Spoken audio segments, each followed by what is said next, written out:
Good evening, everybody. My name is Susrain. I will be commentating this round 4 of the winners bracket of the Super Metroid multi-category extension tournament 2021. We have a very exciting matchup here.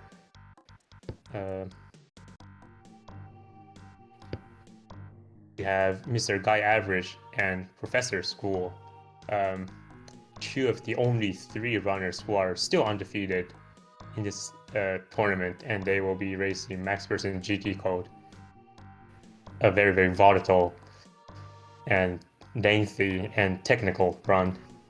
So I'm sure there will be a lot of swag and a lot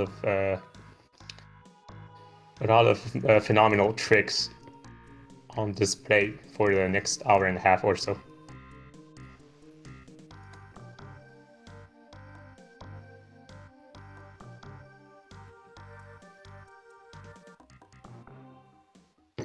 As we wait for MrGuyAverage, or as we wait for the 3 runners to prepare themselves, I'll quickly explain what this category is about. So Max Person GT Code, I see it's not displayed on the stream yet, but the category of choice will be Max Person GT Code. For those who are unfamiliar with the category, this category can be more formally named as Max Person No Out of Bounds. So what you want to do is that you want to get the maximum item pickup percentage shown on the end of the credit screen. And to do that, you want to exploit something called the GT code. So the GT code is a debug code that you can enter or that you can execute once you enter a particular room in lower Norfair called the Golden Chorizo room. And it's a little bit technical to explain, but the idea is that you want to get to that room, the Golden Chorizo room, with the minimum number of minor upgrades possible, and then execute the GT code, then collect all the remaining minor items and minor items on the planet. So that's a very quick rundown. There are some reasons that go behind this routing. The idea is that once you execute the GT code, Samus will have a certain combination of items, and after you have this, and these all count towards your item percentage. Now, after you execute the GT code, you can if there are items still remaining on the planet Zebes, you can go pick them up, and those would also increase your item percentage. And so the idea is that you want to leave the maximum number of items that you can pick up after GT code. Then you execute the GT code, and then you go ahead and get all the remaining minor upgrades on the planet. This actually amounts to 135% for humans. The task can do 136% by skipping Power Bomb, but we need to grab Power Bomb in order to get to the Golden Chorizo room. And one thing to note is that for the GT code will actually give Samus all the major upgrades possible except for Screw Attack. So the runners and all the major upgrades only count 1% towards the item collection percentage, whether you have 1 or 2 or 3 of the same major upgrades. This actually means that runners are free to pick up as many major upgrades as possible. And this usually leads to some interesting route deviations early on. MGA with a crazy third room time, 56-10. That's quite like world record pace for Serious Escape until then. Looking like a 45 for both runners. Oh, 44 for Prof. That's no problem. 45, 44 during a race is more than sufficient, giving us a very, very close head start. But a very close start of the race. Now, this category can be broken down into 2 parts. The early game, which is about a third of the entire run, About, yeah, give or take a third of the run, and the 2/3 remaining we call the late game. And the focus between these two segments are very, very different. So for the early game is the runners will be doing everything possible to get to the GT code room, and the late game will be centered on optimizing your movement and utilizing all the equipments you get from the GT code to traverse the planet's areas as fast as quickly as possible. And both of these are very, very difficult segments. The early game, the key point, the focus will be on survival, actually.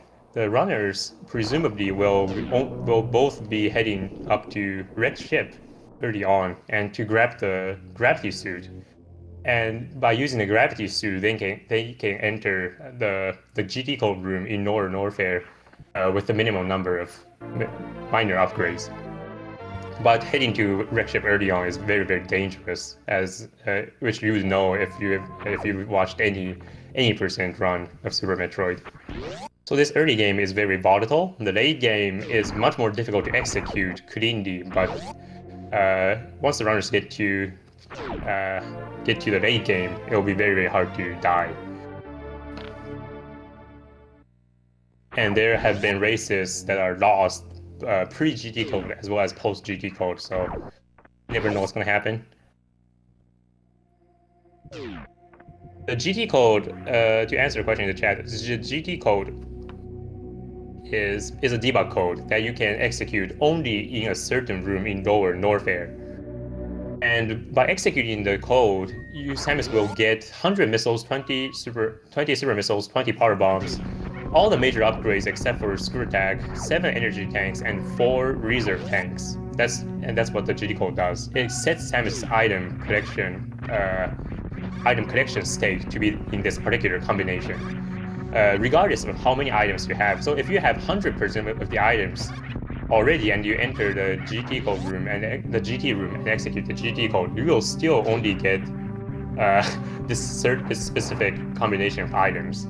So the runners will want to be minimizing the number of minor upgrade pickups before executing a GT code so that they get the maximum amount of boost, so to say, from executing a GT code. Both runners with some slight hiccups early on in power and climb, but so MrGuyAverage getting a sub 450 bombs time, ProfessorSchool only 5 seconds behind. This is still a very, very close race.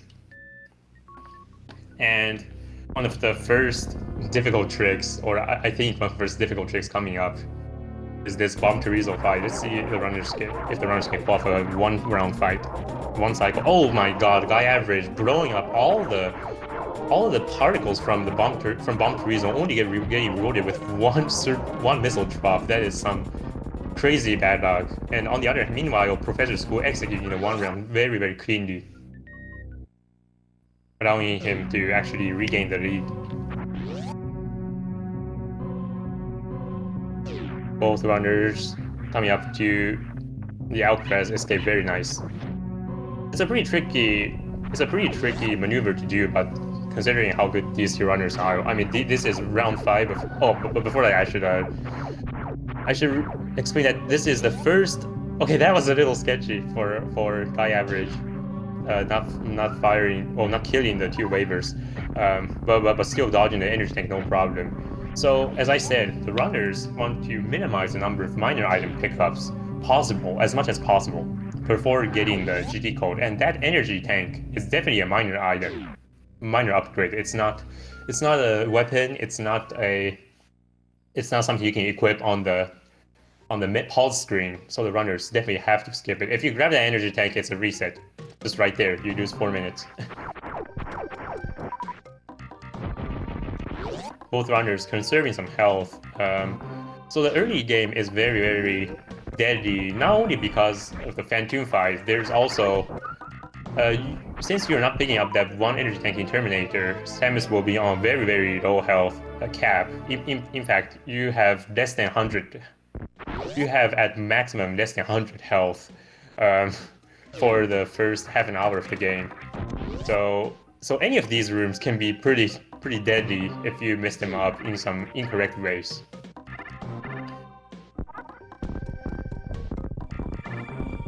And as you can see, there is a cool Kegel strat that you can do in this Sakura pit room, but neither runner going for it because, as I said, they want to be very conservative of their health. GuyAverage goes for the weave, doesn't get it, allowing ProfessorSchool to catch up by 20 frames. So we said that both runners are picking up this charge beam upgrade right here. As I said, these beams actually are major upgrades that the GD code will give you anyway. Once you execute the GD code, it will give you more or less all the major upgrades. And these major upgrades, whether you have one copy or two copies of it, it only counts as 1% in the end. So the runners are free to pick up this charge beam, which is a huge safety item that they can get for the Phantom fight, and it just makes the early game much more comfier by allowing the runners to replace using the missile in some circumstances. By average, the clean bottom of red tower moonfall, that's much harder than the top of red tower moonfall. Oh, Prof missing the particle deboost and falling into the water. This is not ideal, but ProfessorSchool did farm a little bit in red tower, so his health is still very much fine. Oh, GuyAverage with that's interesting. He actually has a lot of. I see. So he's farming up here. Yeah. It's a very unorthodox choice for the runners to be actually using all three supers there to do the blockbuster entry. GuyAverage nailed it, no problem. ProfessorSchool also went for it, but just narrowly missing it. The runners are pretty low on ammo because they aren't picking up any additional missile packs for the first 30 minutes of the game. So it was an interesting decision there for GuyAverage to actually use up all the ammos and then farm them back up.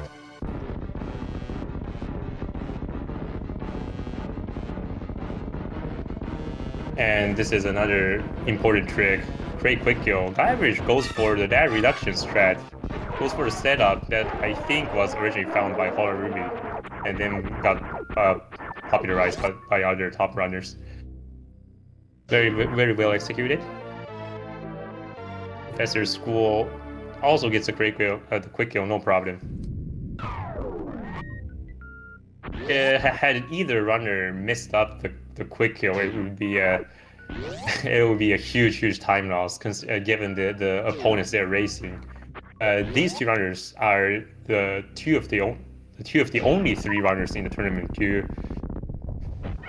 remain undefeated up to this point. So they know that their opponent is very formidable, and missing up quick kill is not something they want at all. GuyAverage gets the cool door open shot, but was not able to get the mock ball that saves like a second or so.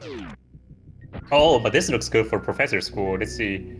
He bonks there and misses the mock ball, but still saves a few frames over GuyAverage because at least he was able to get into the door transition without bonking the floor. So interestingly enough, GuyAverage decides to skip picking up high jump boost. The high jump boost, being another major upgrade, is something the runners have the option to. Oh, and GuyAverage with the single double bomb jump, making it up to the platform. That's actually very precise. It's a lot harder than it looks. So we see ProfessorSchool coming down here to grab high jump boost. The high jump boost is a safety item that makes traversing a few rooms a little bit quicker and a little bit easier. In particular, this room coming up for GuyAverage is gonna So because GuyAverage doesn't have high jump boost, he has to do. Oh yeah, and this is what's happening. He needs to. This bubble mountain wall jump becomes very difficult.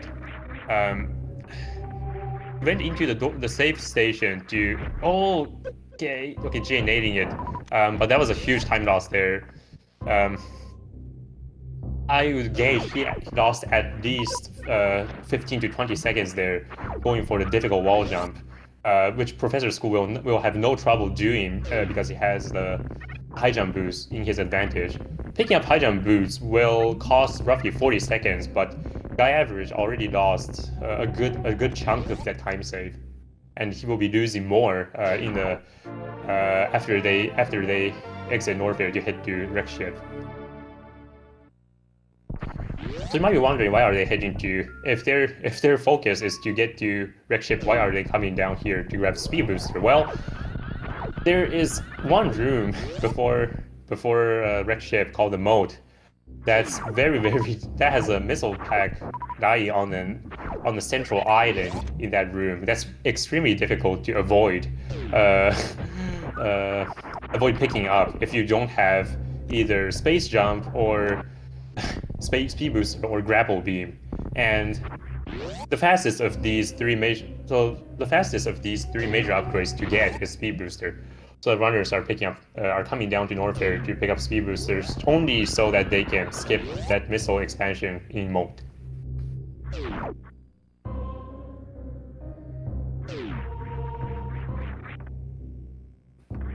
And as you see, MrGuyAverage with a very low jump height from not having high jump boost will be suffering in more or less any vertical room they will be traversing. It just makes all the vertical rooms very slow. But the high jump boost pick up, if you can execute all the required tricks correctly, it is still a concrete time save. Now, important trick coming up for MrGuyAverage. One of the main barriers to skipping high jump boosts for so many runners of this category is the following room, the red tower. In order to climb this red tower, you either have to do a series of very difficult diagonal bomb jumps, or you need to do a short charge. This looks good for MrGuyAverage. He's narrowly missing the down press in the end there. So this short charge is very tricky. And it's a short charge, and on top of that, you are going through door transition. Okay, MrGuyAverage gets it. And he will be Shine Spark up this room. Oh, he almost bonked there. That was a little bit scary. And ProfessorSchool will does not have to deal with this nuanced, very much nuanced Shine Spark at all, because high jump boost is just that good. And you see this top of red tower climb also being a little bit difficult for MrGuyAverage because his jump height is very much restricted. Does get it, but man, ProfessorSchool has more or less caught up. They're in the same room, and this will be a very quick ascent for ProfessorSchool. MrGuyAverage from the Shine Spark loses some health, so actually had to farm up a little bit. Farm up on his health a little bit, but ProfessorSchool will not have any of these difficulties unless he falls into this plant, which he does. This is still all right. 96 health for Phantom is doable. Let's see if MrGuyAverage goes for the safety save right here. I actually feel like he will not be doing the safety save, because if he somehow dies to Phantom, that's more or less the game set right there, even if he restarts from... Yeah, so he's opting to skip the safety save. That's a common save taken during races, but these two runners, knowing each other and respecting each other's skills, they are... MrGuyAverage in particular is skipping the safety save, and ProfessorSchool as well. So if either runner dies to Phantom, it's give or take a game set. And in this circumstance, just foregoing that save is basically the same as taking that save, because if you die to Phantom and restart from that save station, you are probably losing that race still. Anyway. So this room, yeah, MrGuyAverage doing a very nice job getting the most spark. That room was the whole reason the runners had to do the huge detour to Norfair to grab Speed Booster. That missile pack it can be skipped without any major upgrades as well, but it's very difficult and probably not race friendly. Now, ProfessorSchool does have high jump boost for this West Ocean. This room with when you have high jump boost, it's so tricky to navigate because Samus's jump height becomes hard to control. GuyAverage with a slight hiccup in that room before Phantom. He only has but he's full. He has sufficient ammo, so he's in good shape for the Phantom fight. Notably, the runners have had the option to farm up on their health, which is what ProfessorSchool is doing right here by killing these molecules, because this Phantom fight is very dangerous with only just 100 health at maximum. So let's see what kind of fight GA gets. It's a fast eye opening, but was not able to switch to missiles somehow. This is very cumbersome because you have no idea where Phantom will be appearing. And GuyAverage doing the a little bit sketchy opening there. GA. Yeah, it's dangerous for GuyAverage. Oh, gets rolled with another fast, but GuyAverage unfortunately did not have any missiles at disposal and was not able to actually farm the eye open. Now on GA's screen, we actually just saw a very cool, a quintessential strategy for the Phantom fight in this category. Namely, you want to open Phantoms. Oh my God, ProfessorSchool! That's such an unfortunate drop. He killed all of Phantom's flames, only getting rewarded with a single missile drop. But Phantom actually does give him another fast eye opening, so the fight is still going all right. But yeah, neither runner has a good amount. Neither runner's health is high, so they want to be very cognizant of the flames and health drops. And to continue with Phantom can be killed with a super GA. Gosh, that's unfortunate. When Phantom is in that, so ProfessorSchool was mindful there. When Phantom has that shade of red, it is within a super missile's kill range, and ProfessorSchool, ascertaining that at first instance, was able to regain the lead by properly using a super missile, whereas GuyAverage had to wait another round. So good job to both runners for surviving that fight.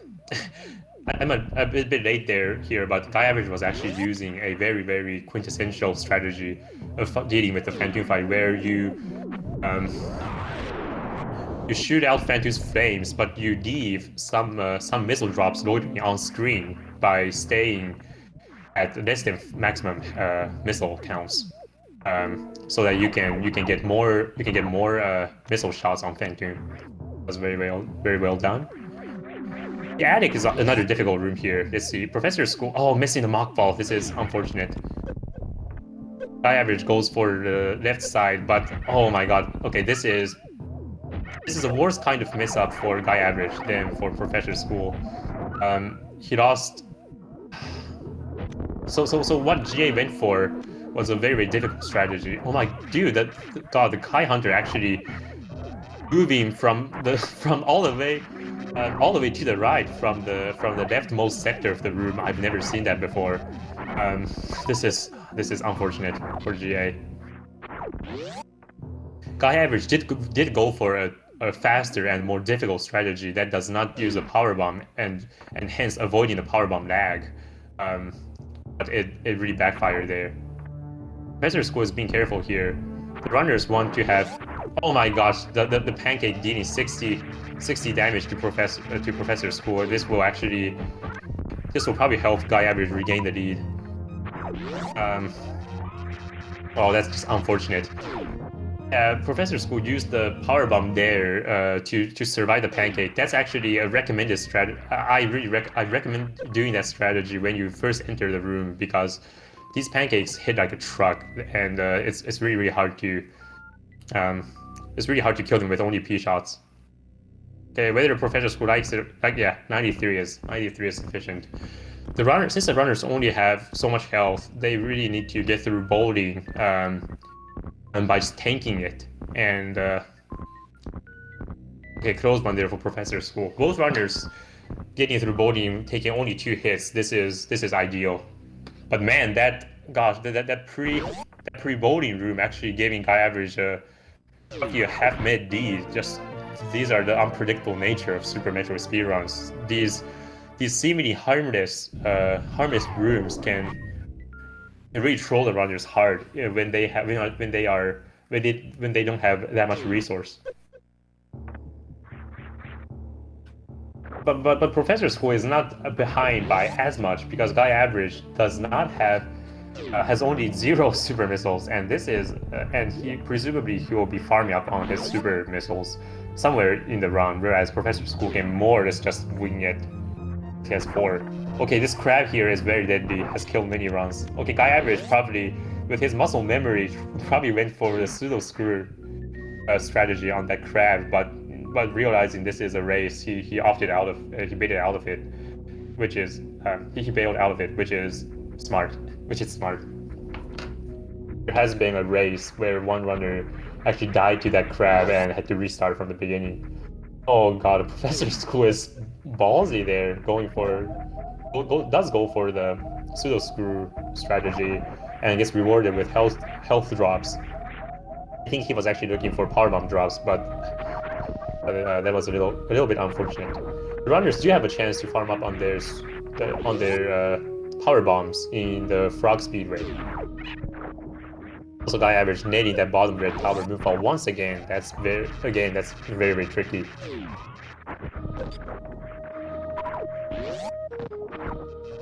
Runners will be blowing up the tube here. There is a chance to soft lock during this powerbomb explosion. Please don't do it, GuyAverage.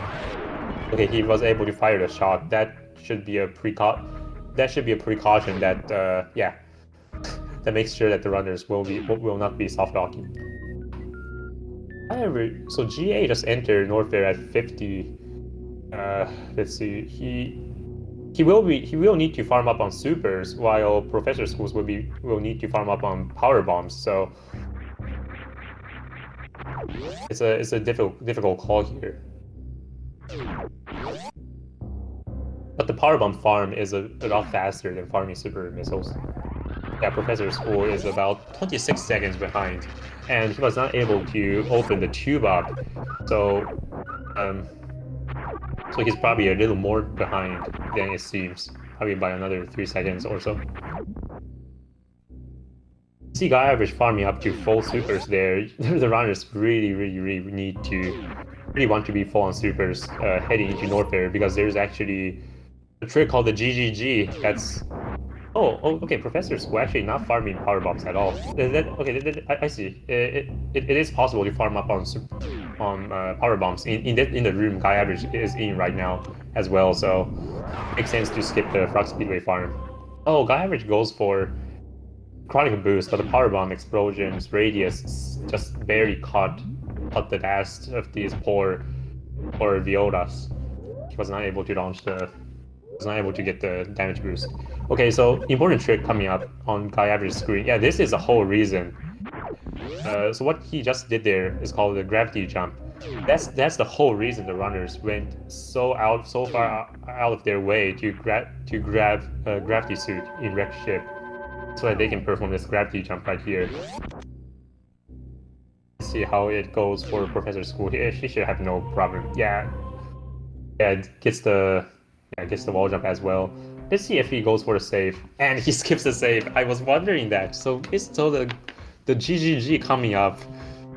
The runners have 5 shots at it. If GuyAverage misses it up, he'll be losing probably a minute. Going back to the save station. ProfessorSchool saving 10 seconds of saving the game, and decides to just go entirely ballsy here. Okay, GuyAverage gets the GGG first try. Very nice. Let's see it for ProfessorSchool. Oh my god, I'm sweating. I'm sweating. That's it.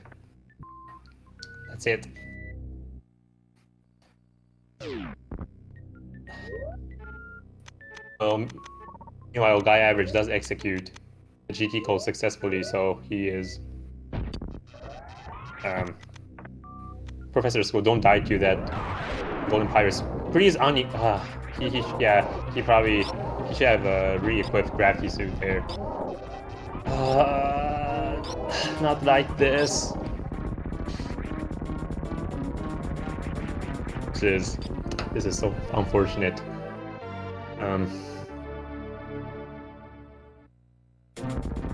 And with that, ProfessorSchool actually forfeiting from the race.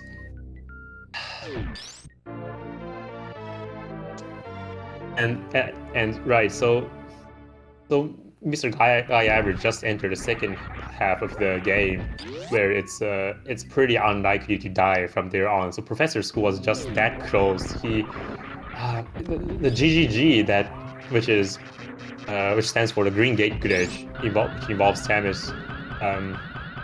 Wait, did GuyAverage grab the? I did not count. I did not see if GA grabbed the missiles. Did the acid statue? Because I was busy. I was just I was torn by ProfessorSchool's death. But anyway, the Green Gate glitch that ProfessorSchool unfortunately was being claimed for. That trick involves firing. Okay, so GuyAverage is forgetting the statue missiles, so he's going back for them. I see. It will make it 134%. So the Green Gate glitch, the way ProfessorSchool went for it, was a 1-frame setup. The trick is a 1-frame trick that he has 5 shots at, and he had 5 shots at, and it's not just any other 1-frame trick, but it's one that lacks any good visual cues. I mean, you do have some visual cues available, but it's the cues are just absolutely weird, and it is very, very easy and entirely not uncommon to just get stuck there. And since the runner, and if ProfessorSchool doesn't have and not get the Green Gate glitch, then he had to actually go back all the way to pre-Gravitron to farm back the super missiles, which is possible because he does have Gravity Suit, so it is possible for him to head back up. But at that point, it's pretty much a game set. And considering that GuyAverage was able to get the Green Gate glitch first try, it would probably have been a game set anyway, even if ProfessorSchool had taken the save and had gone back to the save after GGG. So really can't blame ProfessorSchool for just for dying there. It's utterly unfortunate.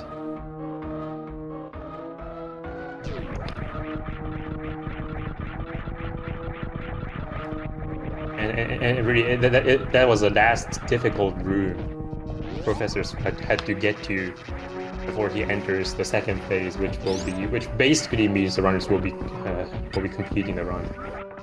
I should explain a little bit about the strategies Jay is doing. So he just killed the 3 Kai Hunters on the way with a charged plasma shot.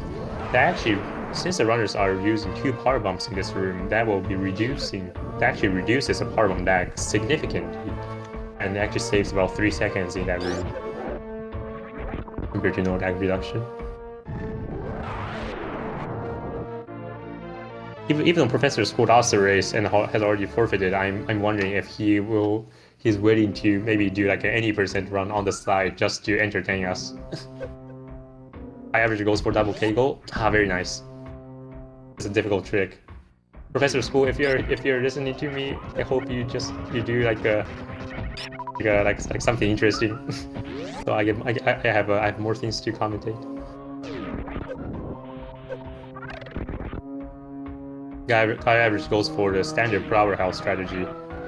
Nice, very nice, nailing it. That strategy, while it's just a space jump, there's some lag entering the room pretty readily, and that space jump is actually a little bit hard to get. It's very, very easy to just bonk and lose your speed. GuyAverage in this Ridley fight has the option to use some supers on Ridley for higher DPS. Not sure what he'll be. Doesn't like he's going for it. He may be conserving his supers for a trick late game called the bowling skip, but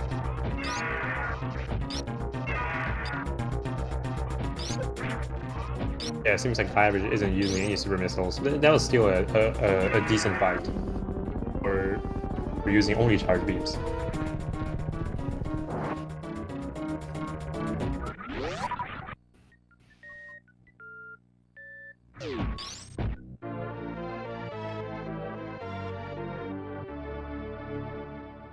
And there's a difficult trick GA can do. Okay, he's not. Yeah, he's not going for it. That's all right. There's a space jump strategy that saves some frames coming out of Meridia's room, but it's a little bit difficult. But the coolest rooms coming out for MrGuyAverage after he gets through the Metal Pirates, the Ninja Pirates room, there is a. Presumably he'll be doing a spring-ball reverse clip, which is very easy, but then followed by he's doing the standard one. He's gonna place a power bomb in a precise tile, then do a clip into a D boost. Wasn't able to get the D boost, but then he's gonna do a short charge followed by a speed ball. Oh, and gets the I think the pixel perfect spring ball jump out of the tunnel. Commonly named the foosball. And this room Jay is in right now is very hard to navigate. He does a good job of it. Any rooms in Super Metroid that involves going upwards and involves Samus like just winding around left and right are absolutely difficult to optimize. It's a lot harder to navigate these rooms than it seems on the screen. Oh, and GA with the very clean D boost onto the Fire Flea, saving some frames. That's a precise trick. Oh, unfortunately bonks the door. Yeah, he's not able to get this space jump out. Goes for Hollerby special. That's a little bit too early.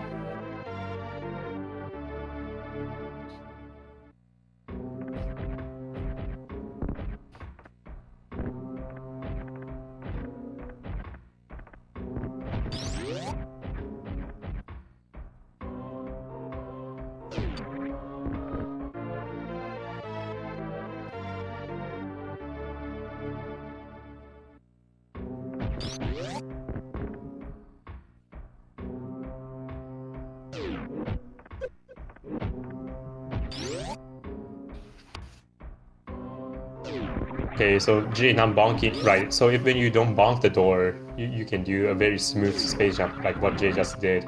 And this mock ball, oh, so close, is really hard. Oh, interesting. So Jay using a missile there to kill that face, that ornament.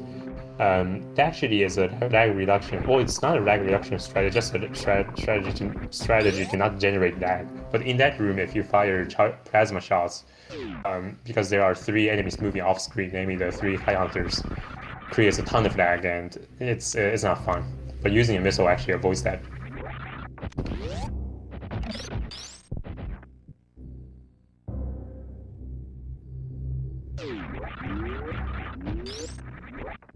So this is an important point. To the right of this room MrGuyAverage is in, there is the wave beam located there, but since the runners already have wave beam from the GT code, and wave beam, whether you have one of it or 2 of it, or however many you want, it only counts as 1%, because in the end you are only equipping 1 wave beam and not more than 1. So the runners will be skipping any of the major upgrades pickups later in the run. This also means the runners get to skip some boring detour items like X-ray scope, spring ball, space jump, grapple beam, and the like. Oh, MrGuyAverage shine spark into the missile. This is unfortunate. There was a cool strategy called the FBS spark that the runners could have done, which involves grabbing the missile and then just heading back to the left. The shine spark. And the lore behind that name, the original runner, the first runner of this category, Fruitbat Saturn, actually discovered the setup. So there's a setup to doing that shine spark. Otherwise, with some sub-pixel nuances, there's a huge chance of bonking the slope tiles with the shine spark. And Fruitbat Saturn, the first runner of this category, actually discovered that setup by himself independently, and actually performed it in his first world record of this category. But somehow none of the other the other runners early on did not know about the setup, and we didn't even think there was a setup. So I remember there was a 4-way max GT race. I think GuyAverage was in there, and I was in there as well. 4-way race of max percent GT code. That where all four runners goes for the Shine Spark without knowing the setup, and all four of us bonked on the soft tiles. It was surreal. And after in FVS, after he was watching the race live, and after the race he told us that, wait, there's a setup that I do in my run. Like, how do you guys not know about it? And yeah, we were. So it's all about asking, really. Now we all know about the setups, and the trick has become a quintessential trick of Super Metroid of Max Percent GT code. Oh, it looks like ProfessorSchool is booting up his ROM. Seems like he's gonna be doing another run on the side. Maybe it'll be a Max GT run. Maybe it'll be something interesting. Some other categories, presumably.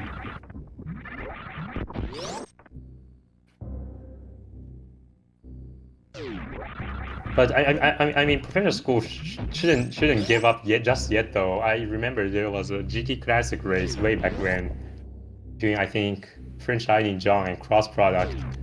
And Cross Product, it's a GT Classic race. Cross Product died early on, and but then French Lightning John soft locked in Mother Brain, and Cross Product was able to win the race with like a 2-hour time.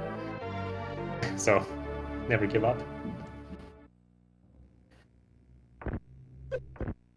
So GA is doing this upper Norfair lap right here, which is another unique part of the run, where the runners need to pick up Cathedral Missile, the Croc Missile, and the Croc area items.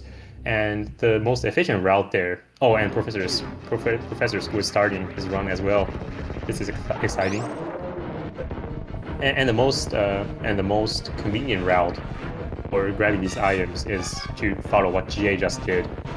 Notably, this efficient route was not done in the first world record because the early runners actually had the embedded mindset that they should be following the Hundo route. So right after Bubble Mountain, instead of heading to Cathedral, they opened up the Wave Gate and hit the Croc, and that route is actually like 45 seconds slower. So we should never take things for granted. So it just shows that we should never take things for granted, and should experiment with our own routes. But that's just a life lesson Super Metroid teaches us. So GuyAverage was able to. Seemed like he wanted to do a spike suit there. Unfortunately, wasn't able to get it. Getting a spike suit in this category is actually not. It's not even that much useful. It's not even that useful because you already have all the major upgrades, which means your Samus is moving through the rooms pretty quickly already. So the spike suit actually doesn't have much use. There is one. It is useful for, as far as I know, only one thing in Meridia, but I doubt neither runner will be going for it. GuyAverage seemed like he wanted to do the Handle style strategy where you shoot down that Viola to get a buffer D boost into the next room, which then you can utilize to get a short charge going through these enemies. Unfortunately, wasn't able to quite get it. Oh, here's a cool springboard trick coming out for GA. That might be short. Oh, makes it very. That's very well executed. It seemed like he had less than usual speed there, but still makes it to the platform. Very, very well done.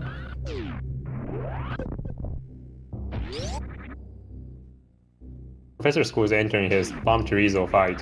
He was able to get a very, very clean, a flawless Bomb Chorizo fight earlier. A flawless 1 round. Let's see if he can do that again. It's a good spread. Oh, just absolutely flawless. Mind you, the one round BT fight is a lot harder than it seems. If you try it and you'll see. Oh, GuyAverage goes for the space jump strat in this room.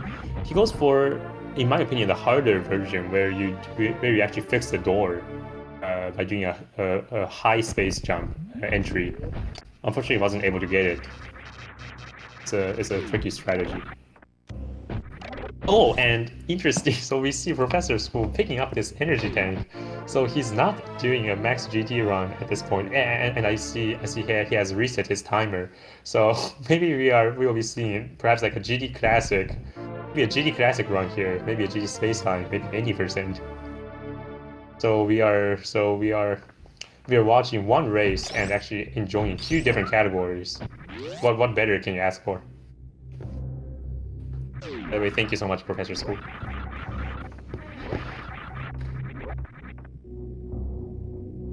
Meanwhile, GuyAverage is heading out of Norfair. He's done with the Norfair cleanups and will now be heading to Crazy Layer to pick up the two remaining items there. There's a cool entry strategy you can do there. Let's see.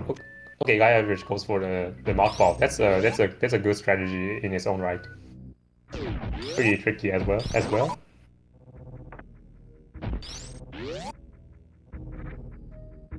Here, GuyAverage GA will be killing as many Kite Hunters as possible before laying the power bomb. Unfortunately, was not able to do that.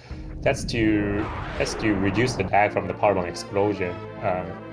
Didn't go entirely correctly there.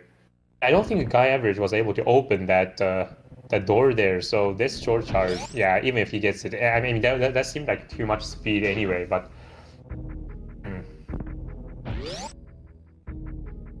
yeah, but there was a cool speedball strategy that GA could have done there. Oh, ProfessorSchool, he actually goes down to the bottom of Brinstar and actually coming back up to grab the reserve tank. I have no idea what his category he's doing. Maybe North Korea percent. maybe even RBO. Oh, GuyAverage with the that's a tricky strategy right there. Doing firing the super missiles, then actually opening up the door with a charge shot. That's some very high high BPM there. The inputs that you have to do to get that strategy. And I think GA will be going for a cool grapple strat here. Will be jumping up here and. Yeah, he's going to be collecting this missile to the right first, and instead of using a shy spark, he will be using this grapple beam to propel himself up. Very well executed. That's a fairly precise trick. Well, ProfessorSchool not picking up charge beam and charge missiles. I feel like he might be doing just doing a GT Classic run at this point, which is also amazing, which is a cool watch. Oh, so interestingly, GuyAverage goes he gets the Bubble Mountain space jump, and oh, very nice entry. That's the optimal strat for getting up high Bubble Mountain in GT categories, and it's very precise. So GuyAverage just wanted to grab the crab supers, but he actually opted out of it. So the item pickup orders in Meridia actually does not matter that much because you have to do two loops around it anyway for the sandpit items, and so you also notice that unlike Hundo runs, GA actually skipped the beach items. So by delaying these items for later, okay, nice. So GuyAverage is picking up this energy tank. This basically tells me that he will be doing the ball tune skip, which is also very original strategy that's pretty much only seen in this category only, and which involves skipping the. Oh, GuyAverage somehow. I think he didn't want to do that jump there, but he somehow did. That's unfortunate. Wasn't able to get the full halfie.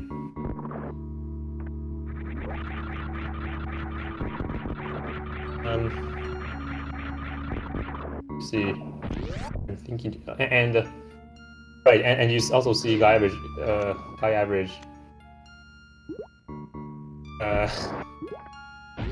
unequipping all suits. So okay, so yeah, there are better ways to do this than. Okay, so he might not be saving as much time as he wants from this vacuum skip now because he's doing these setups. But so watch carefully on GA's screen. He's lowering his health count by during his waiting time by using the turrets. And he will be killing Dragon now that he's gonna re-equip back up with these major upgrades. Be killing Dragon needs two more buffers. Nice. Oh wait, ProfessorSchool is actually doing. It seems like he's doing North Korea now. Ah. Oh, he did take a safety save, so unlike the previous run, so he should be fine. So GuyAverage is lowering his health so that he can perform a Crystal Flash way later in the game, probably another 5 or 6 minutes later. And this is the whole reason why he delayed picking up the beach items as well as the crab supers. Oh, ProfessorSchool, unfortunately taking a death there, but that's all right. He did have a safety save, I think.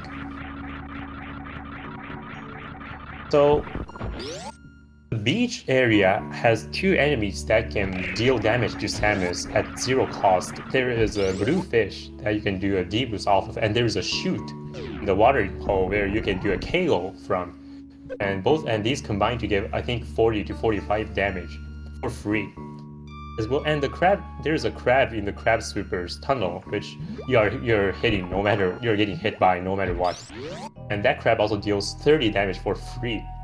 So very nice blue bomber by GuyAverage. Tough trick.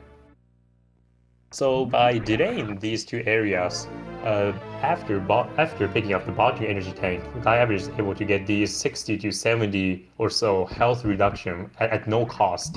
And if he feels like, oh, ProfessorSchool, you can still recover. Ah, misses the last jump. That was a close one. I'm sure the next attempt will get him to Bubble Mountain. So GuyAverage, by delaying these item pickups in Meridia, can basically manipulate his health count to being a suitable range. As in, if he feels like his health is too low, he can decide to not take these damages, and if he feels like his health is too high, he can take these damages at no cost to lower his health.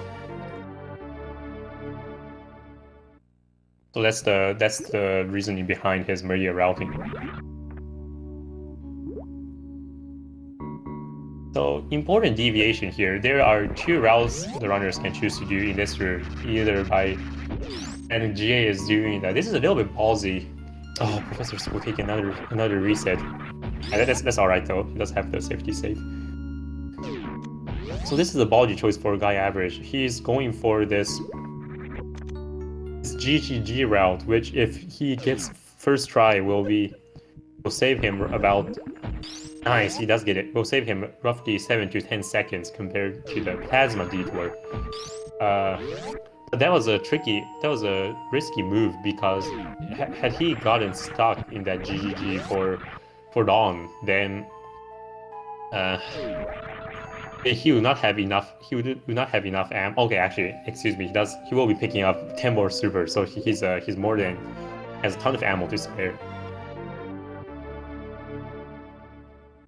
So right here, this crab dealing 30 damage to GA at 0 cost.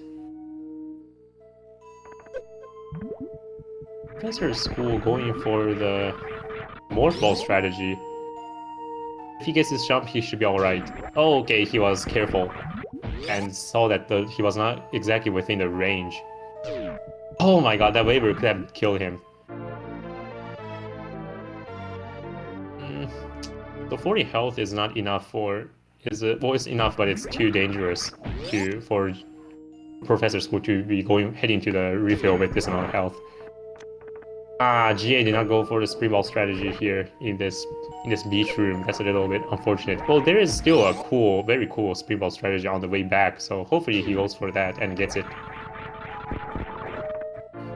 All these unique springboard strategies really are the meat of Max and GT code as a category, because basically in any other category you have to springboard is either skipped because it's too lengthy, too costly for pickup, or it's not able to exhibit its potential at full because it's gotten so late in the run and the runners won't have the time to use it. Oh, Average doesn't go for it. That's all right. He went for the difficult beach mock ball. Unfortunately, missing it narrowly. And ProfessorSchool dies before the refill. I think, did he take a save at the refill? He may have. He may not. Oh, okay. So he did take a save. Okay, so this is looking good for ProfessorSchool. He can at least retry Bubble Mountains immediately. So I said that the first loop around Meridia, the runners had the option to either do the plasma lap or the GGG lap. The second time around, the runners head to Main Street now. So the GGG lap is more tempting to do. In this case, it saves exactly 10 seconds compared to foregoing the GGG and actually exiting out of Meridia and re-entering it. Average goes for the double D. He gets a double D, no problem. Very tricky D boost, sets of D boosts. ProfessorSchool is waiting to farm on this waiver. GA goes for the second shot at the GG. Unfortunately misses it. After you miss this up, okay, that's a decent recovery. Third try is always good. But his health is a little bit lower than I'm used to seeing. He doesn't have enough to get this. Okay, he does have enough, but that was very close. And ProfessorSchool was able to reach the refill station no problem. So now he's farming back on. Okay, these bugs very not at all helpful with all these small health drops. ProfessorSchool getting a very bad luck with this refill. So, in order to execute this Crystal Flash, the aforementioned Crystal Flash is coming up in the next 2 minutes, and in order to execute it, GA will need to be below 50 health, so he will be probably damaging himself on one of the caterpillars or one of the crabs or even the side hoppers to put himself in CF range, which allows him to perform the Crystal Flash. So all in all, pretty good health management by GA to be reaching here with the amount of health he has.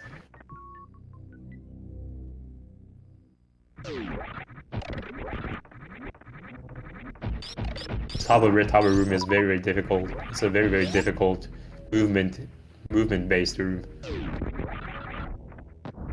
GA is gonna be killing the 3 hoppers before the power bomb explosion for lag reduction. Very nicely done. And this D boost, does it? Oh, okay, very well calculated. Yeah, the D boost does 4. So now GA is in CF range. Actually, he's not going for the safety save. Now I'm a little bit. That's slightly questionable. The boating skip coming up right now, what GuyAverage will be trying to do is... Oh, but before that, let's check out this cool springboard strat. I think he's gonna miss it slightly. Maybe he's still good. Come on, GA. Unfortunate. That was also a bit... That's a very old strategy you could do. But anyway, GA will be doing a grapple clip into the wall and then perform a Crystal Flash to stand up, then perform a series of X-ray climbs in order to hit the door transition up there. But okay, good. Okay, this is fine. If you get if you get clipped too deep into the wall, then there's a chance Samus will touch the. There is a chance Samus will hit the door transition from the wrong side, and by hitting the door transition on the right, Samus will actually get teleported to the. Left of the door, and this means that she actually gets placed out of bounds. So let's see. Yeah, no problem. So GA nails the bonus skip successfully. Very nicely done.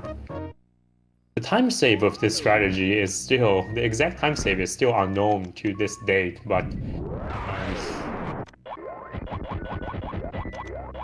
it's definitely very cool to see. But it's a definite time save if you can get it quickly. So thank you, GA, for showing it off. Oh, ProfessorSchool coming back to. Oh, he might be doing Frida Dakora actually. I think he must be.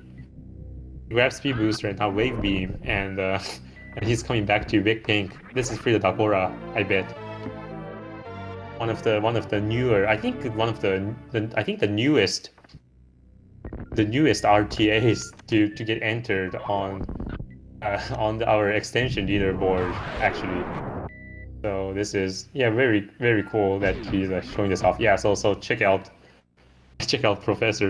Prof screen. There's a cool move out he can go for. I think he's going for it. This is one of the most time-saving move outs in the entire game.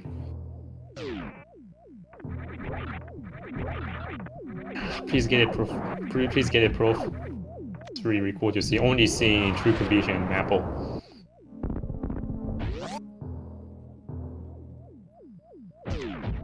There. Oh, he's definitely gonna try again. Meanwhile, MrGuyAverage has entered Wreck Ship and he's doing the Wreck Ship cleanups.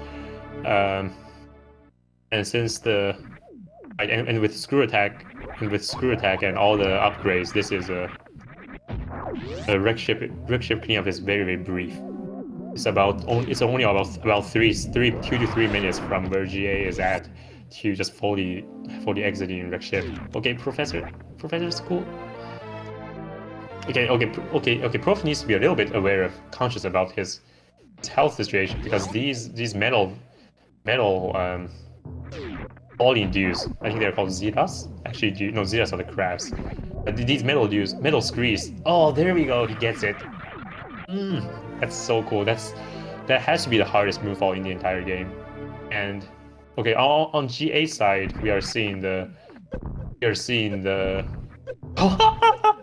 Oh wow, that was too funny.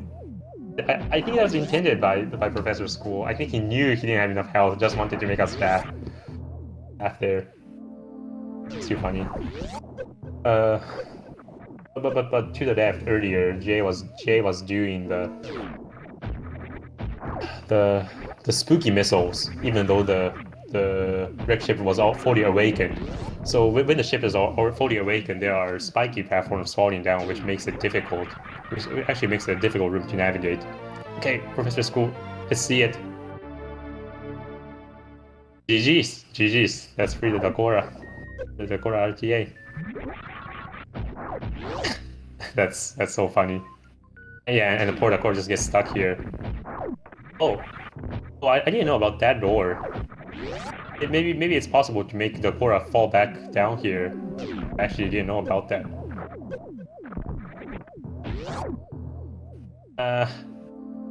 On the other end, GA is entering one of the coolest rooms.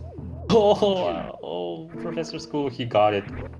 I've never seen this, by the way. This is some immense meme right there. Okay, focus attention on GA's screen. So he's going to release the dash. Oh, he wasn't able to release the dash. Unfortunately, he went for strategy. The very old version of this strategy, where you have to actually intentionally miss the first boost point to not get blue suit, in order so that Samus can get a D boost from the electricity. Unfortunately, doesn't get it, but that was still a very quick addict. Oh wow, ProfessorSchool actually getting the Dakora to fall down with a single tile opening. That's so funny. Okay, in big trick on GA screen. Ah, never mind. That's unfortunately. Oh, maybe he's still getting somewhere with the screen ball. Let's see. Let's see where this will take GA. Ah, it's the most anticlimactic bonk. So that's a bit unfortunate. It is possible to get a screen ball strategy that puts Samus at point blank with this sky missiles.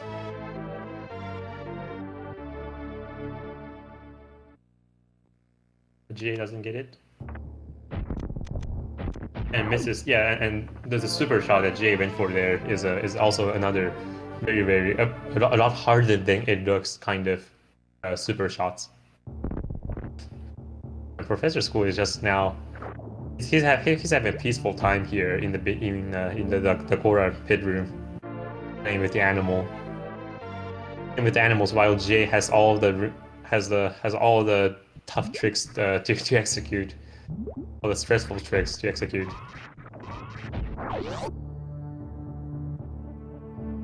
Jay's gonna do a full space jump, very nice. And bonks the door. That's a little unfortunate. It is possible if you enter pre-mode with a space jump. There's a neat strategy to open the door while not bonking. Now I really doubt it, but there is a very cool strategy here that Jay can do. Oh, a nice pre-mode strategy. Fortunately, bonk succeeding. There's a very cool screen ball strategy called either the soft poops or the hard poops. There are two versions of it that Jay can go for. Let's see which one he goes for. I really doubt it. Okay, he just goes for the Hollerby cannonball. Somehow loses his momentum midair. So unfortunately doesn't get the. Unfortunately, is losing some time. The cannonball strategy is very easy to execute, and it's actually exactly the same speed as a Gauntlet Spark, so it's a safe option to use.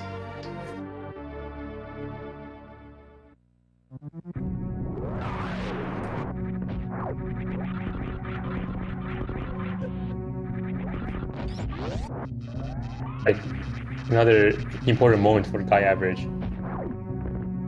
Oh, does not even use a spring ball to land on the center there. So this missile grab, the gauntlet missiles are always a pain to grab, but because you're always fighting the fear to miss one of the crumble blocks. But since you have spring ball, you can actually just buffer the jumps at the top of the crumble blocks and slowly adjust Samus's position until you hit the correct pixel. Until you hit the correct pixel. It's actually pretty easy trick to do. And yeah, GA goes for I think he was going for a spring ball strategy there. If you do that room at full speed, it's very likely that Samus will actually bonk the door when she's during the speed ball. So, and to avoid that, you can do a spring ball jump through the door opening animation to maintain speed into the next room. Unfortunately, Jay doesn't get it. Also, Jay is getting these items in the intended way, which I mean not relying on the mock ball and instead just using Speed Booster to run through this to make it under the gates, the closing gates. And just wait, where is? Oh wait, is ProfessorSchool hiding behind that finger in the middle of the screen? That's funny. For a moment I thought his stream froze, but now I see what he's doing. Nice. That's a nice little poke at me.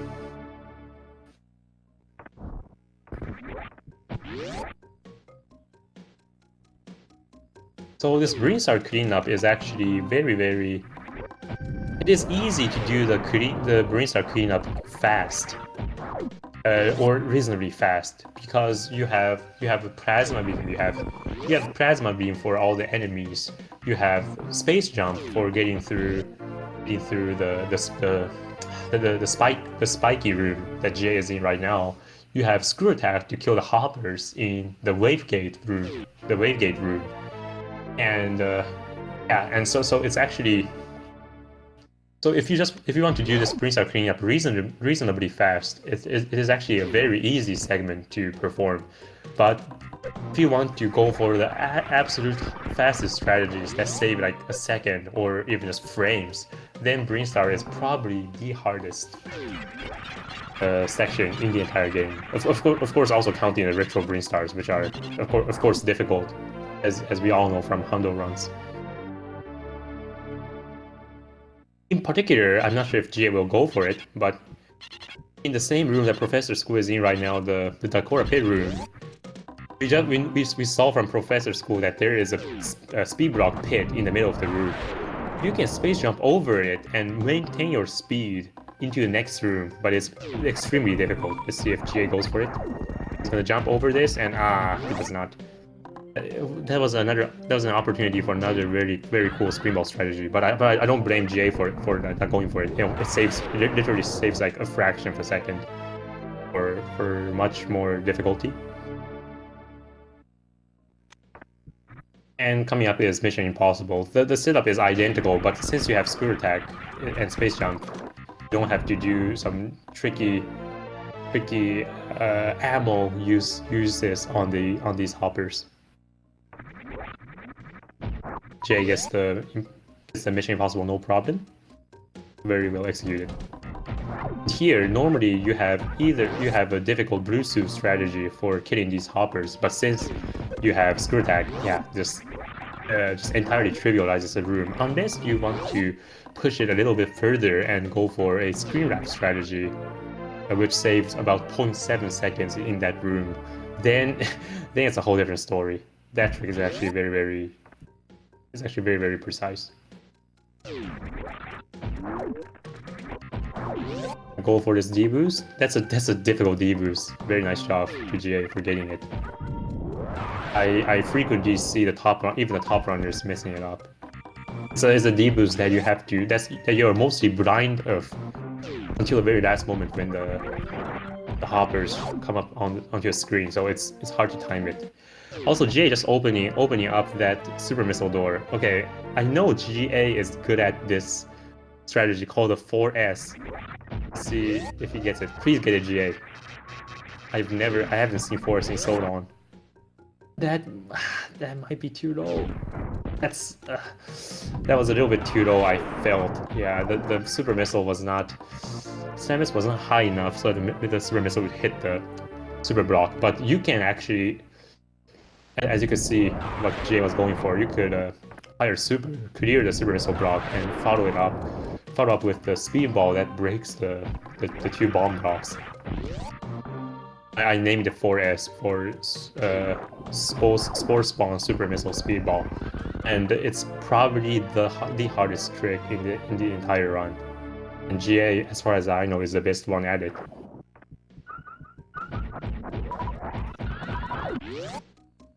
Oh, interesting. He goes for Shine Spark and not the space jump, which is a little bit faster. And here in Hundo, runners usually have to do a difficult blind charge missile clip for faster room times. But of course, with screw attack, we can just forego all of that, unless you actually want to go for that clip still, which is in theory still faster than doing that then screw attack in that block, and in which case makes it a more difficult strategy than in Hundo, because you have screw attack and it's very easy to accidentally break that block. And if you break that block, the bomb block, the clip becomes impossible. So it's easy to go reasonably fast in Brinstar, but it's hard to push for the absolute limit. Oh, this looks good for GA. I think he released his jump, or he may have bonked the ceiling. It was a very cool springboard strategy that he could have done there.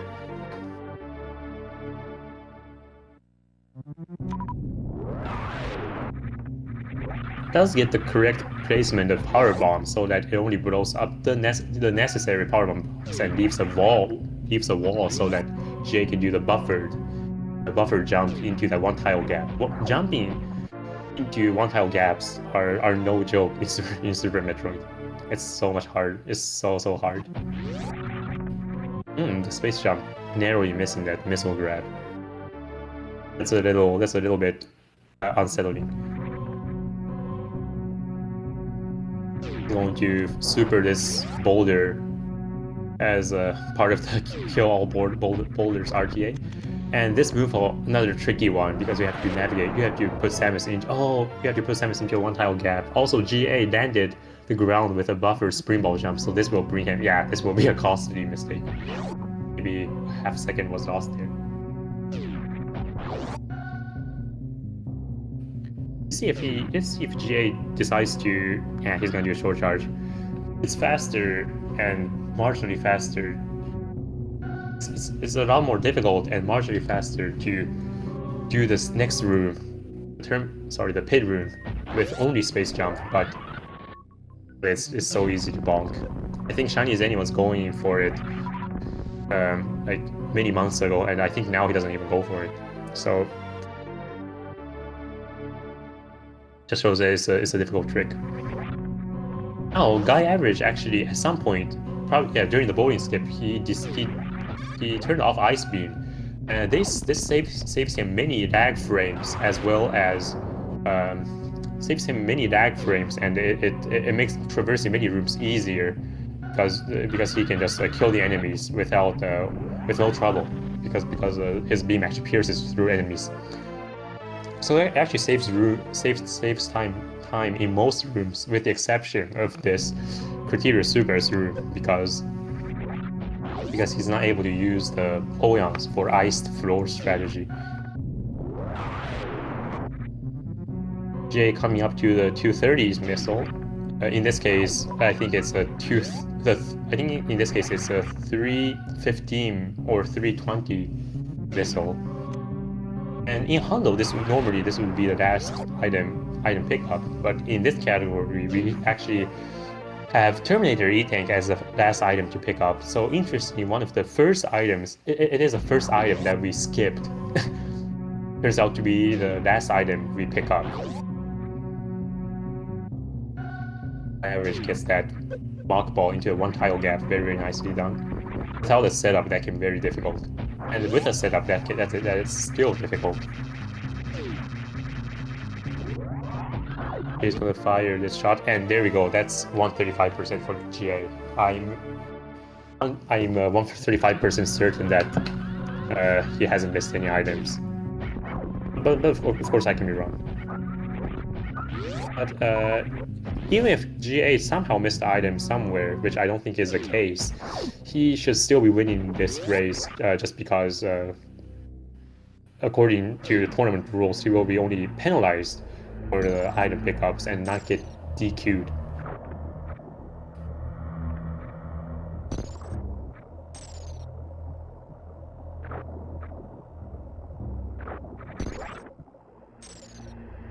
So I think GA entered G4 at either 115 or slightly below 115, so maybe a 114. This is looking like a 121, 122 pace run. If he executes correctly, and has potential to be a 120, I think.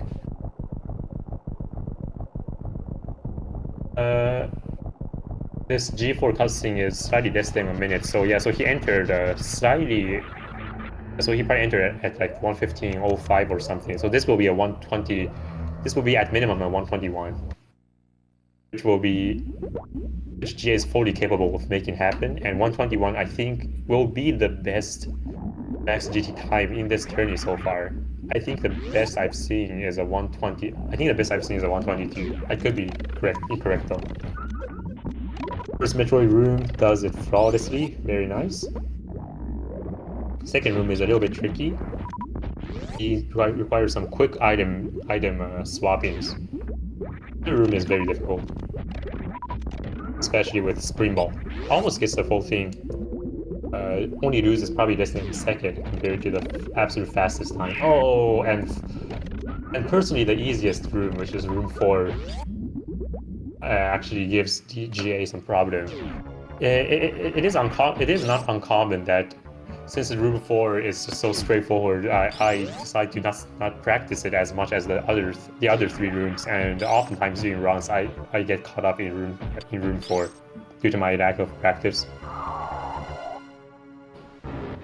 So if GA wants a 121, he definitely needs to get this baby skip.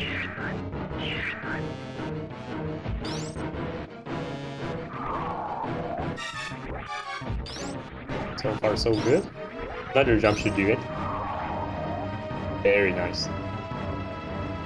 So he's on pace. He's on pace. And in particular, I think GA's PB with this route and not the zero tank dive route. I think it was a 122 before he got the 118, the other routes. So he might be on PB. He might be on a route PB pace. Of course, I could be mistaken. Was for the down back skip, zip skip, very nice. It's probably the hardest version you can do. Hardest version of zip skip you can perform.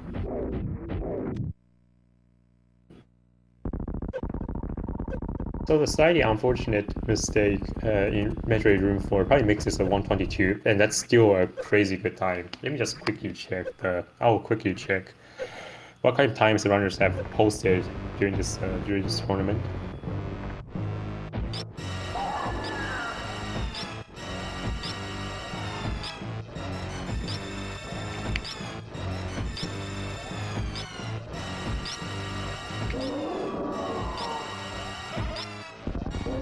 And of course, Mother Brain is a very easy fight with so much health that GA has.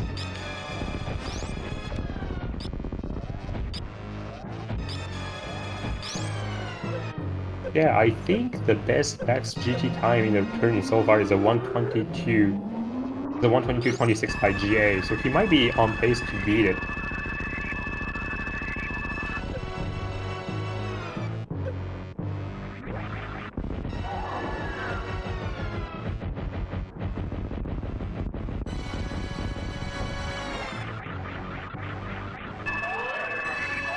Also, I neglected to mention that GA had to lower his health there in order to get the stand-up glitch. When GA was disabling gravity suits, when GA was doing the bonus skip, I noticed he's already disabled Meridia, so there was no difficult damaging down that he had to do there. And this stand-up phase, the mini runners called it the easiest stand-up possible in Super Metroid just because of how much health Samus has and how long this cutscene is for you to have time to just pumping all the shots. I definitely agree, but I think it is actually the hardest stand-up to completely optimize because fully optimizing stand-up means you want to make this cutscene as short as possible. And to make this cutscene as short as possible involves Samus retaining more health than normal entering this cutscene, and as well as not equipping any suits. There is a strategy that can save 4 seconds in this cutscene by having more health, by entering the cutscene with more health. So absolutely optimizing this cutscene is actually not entirely free. That was more that was basically a perfect stand-up from GA. Yeah, this will be a very low 122, maybe on pace for a tournament PB.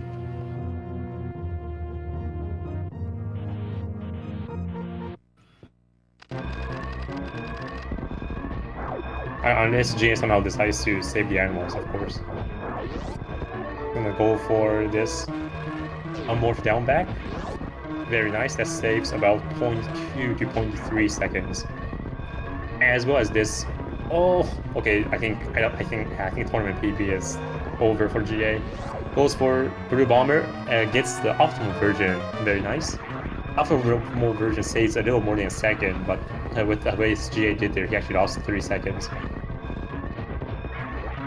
Fast move all in the game. It was a very, very on point turnaround.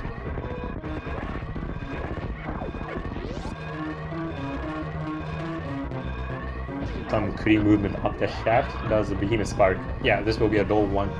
Oh, this might be a sub 122.20, in which case will be tournament PB. See a GA. Clean parter. And crazy steam lock. What was that? That was some crazy steam lock.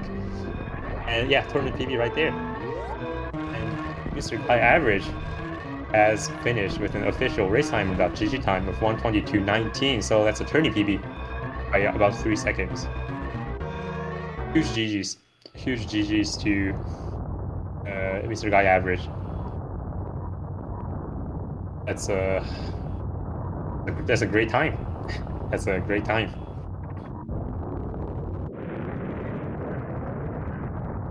And of course, thank you, huge shout outs to ProfessorSchool. It was utterly unfortunate life claimed by the GGG there, but it happens to the best of us. And huge props to you, and huge mad respect to ProfessorSchool for actually squeezing in that Decora RTA there. So it is the first RTA category that we showcase in this entire tourney. We have been doing full run categories until now, but you just had a quick glimpse of what an RTA category looks like for the extension tournament, for the extension leaderboard.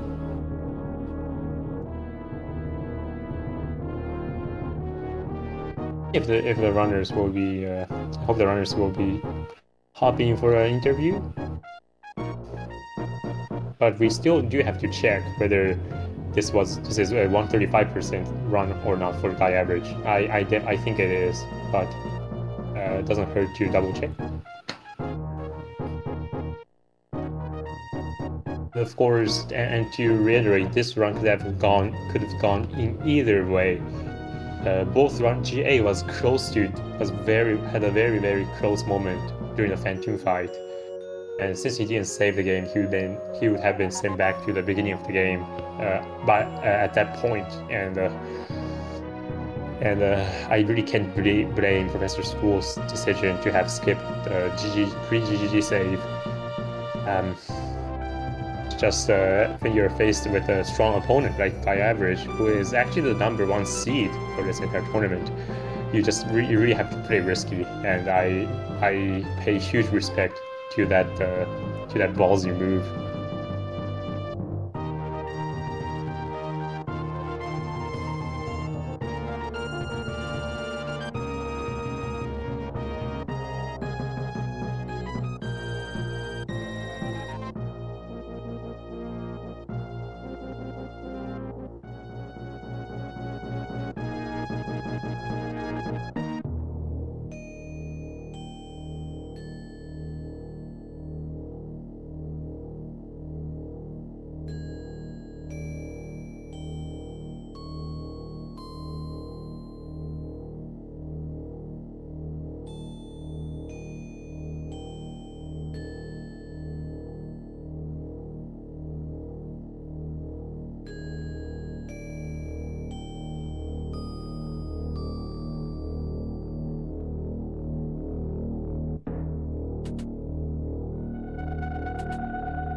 Excuse me there. My Discord somehow froze there.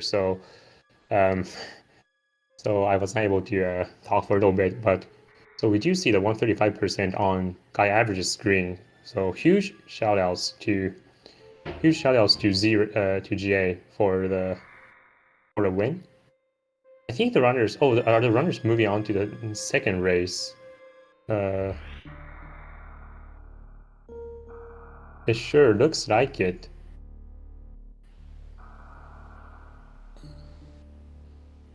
Yeah, so it seems like we will have back-to-back races for. Seems like we will be having back-to-back races between the two runners. So. Uh, so the second race will start shortly.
Hello, everyone.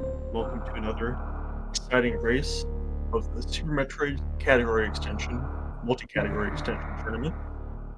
I will be your host today. I am Zeb316. We've got a nice race between MrGuyAverage, the #1 seed, and ProfessorSchool. Though the category says max percent GT code, we're actually doing any percent all bosses. So look forward to that.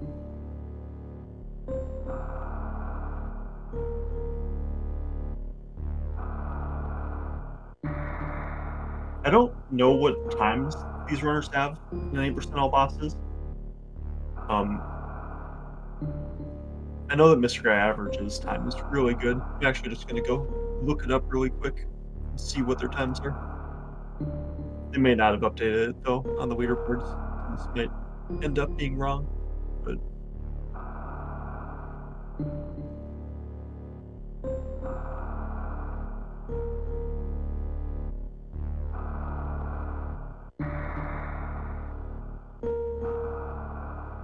according to speedrun.com, MrGuyAverage has a 48.27, and ProfessorSchool has a 50.52, so that's about a 2-minute difference.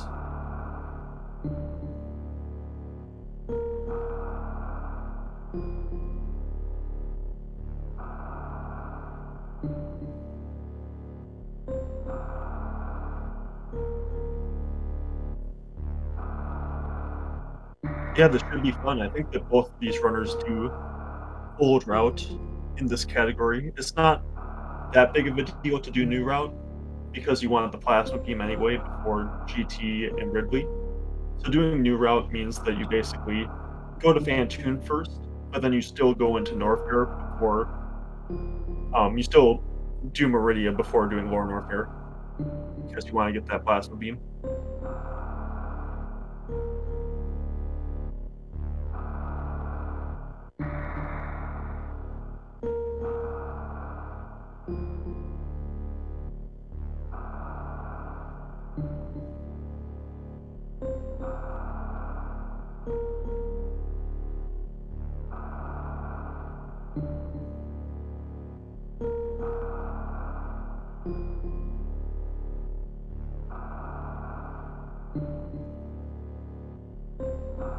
like we're just about ready.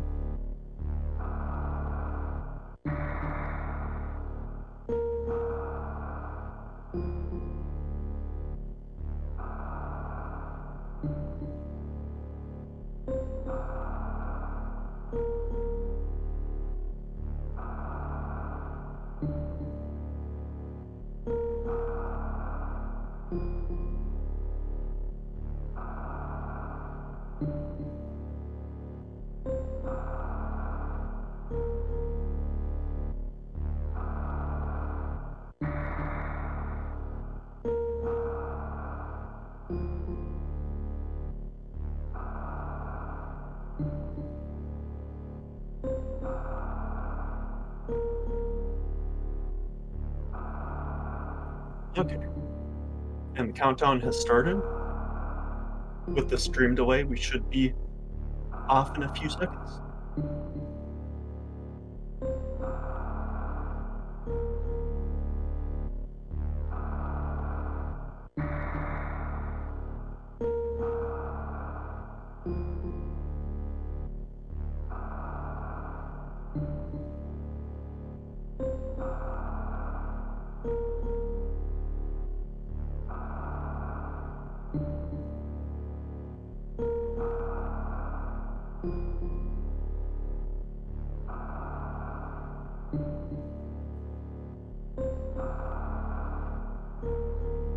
Maybe there's a little more stream delay than I thought.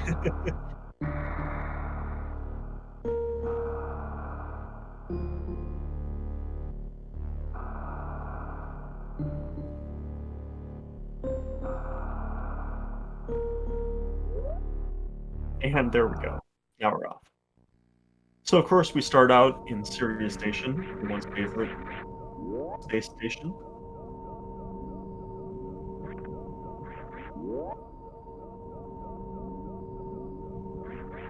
Need to get through here as quickly as possible, of course.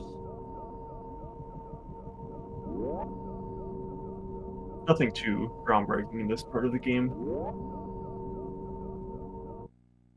But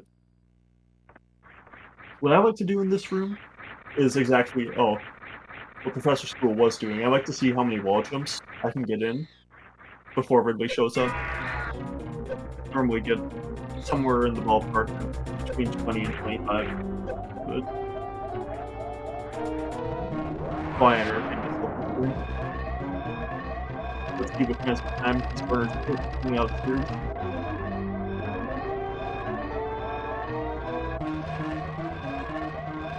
Looks like MGA's got a 0.05-second lead in the second room.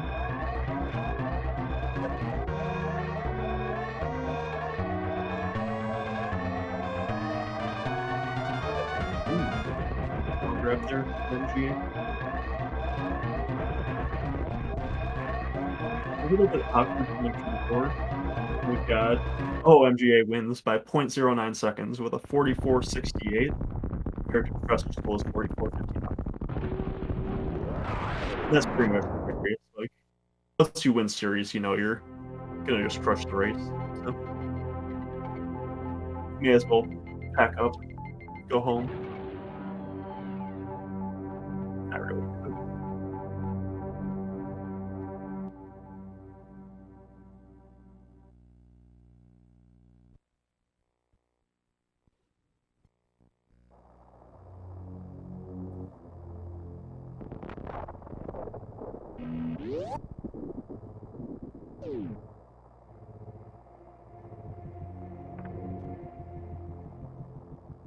Of course, both of them are going to be heading to get the morph ball now. I expect we will see 2 moonfalls. Yep, both of them doing moonfall parlor. Even a lot of people who do moonfall don't moonfall parlor because it only saves about half a second or so. But it's not too hard of a moonfall. It does a pretty free half second.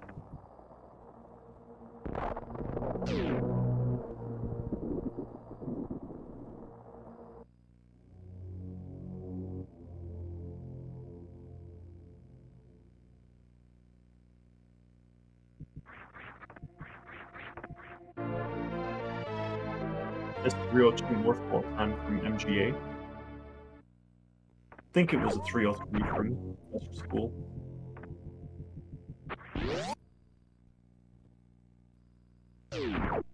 Yep, all bosses does mean the mini bosses. It means we will be fighting Crocomire, we will be fighting Golden Chorizo, and we will be fighting Spore Spawn. All bosses that we don't normally see in regular 80%.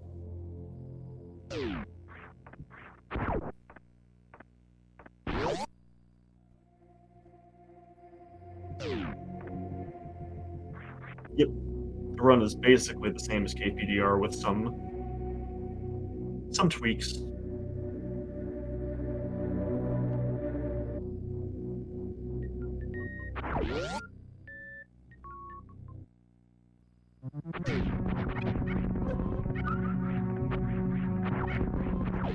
We are entering the climb now.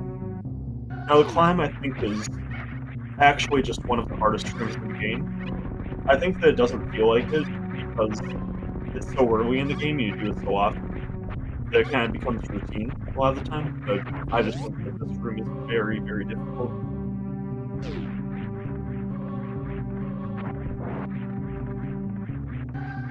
ProfessorSchool, like, oh, took a bit of a stumble, was holding a small lead for a while.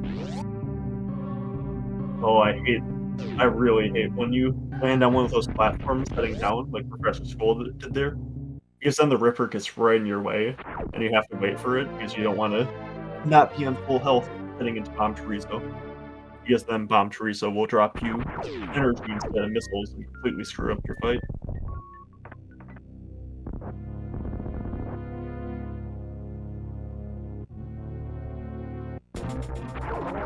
Both of them look like doing this ramp where you lay in a ball and just get Bomb Chorizo to jump back right away.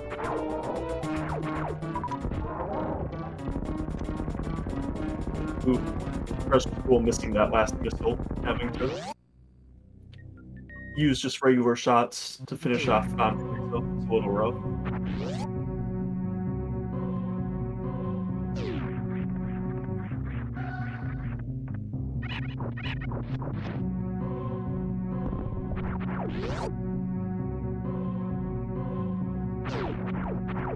Yeah, that missile against Bomb Chorizo was given.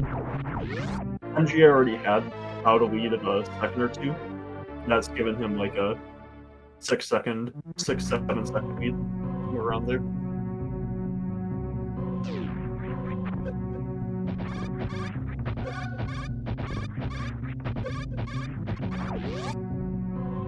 Oh, and ProfessorSchool actually missiling these guys. Given that he's missiling these guys, I think that he might be doing new routes. I don't know too much about ProfessorSchool, so I don't know whether he likes to do that. That's a normal thing for him. But you don't typically see people missile those enemies unless they're doing new route, because the energy doesn't matter too much if you're going straight to trade. You're going to get an E-tank pretty quickly anyway. But if you're not going straight to trade, if you're going to Fantasy, then that energy really matters.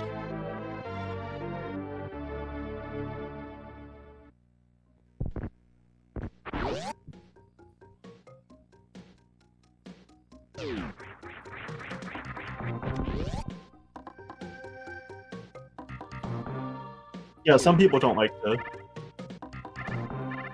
change strats across different categories. It does make it easier in terms of muscle memory if you don't.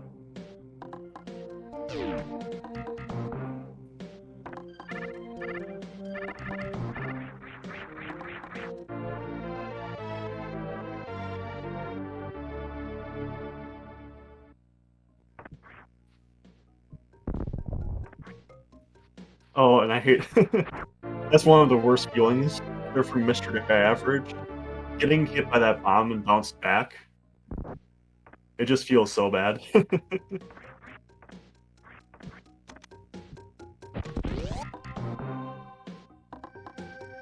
don't think either of them got up into, which is a little unfortunate. But I think that trick is pretty much perfect. Something like that. frame perfect jump.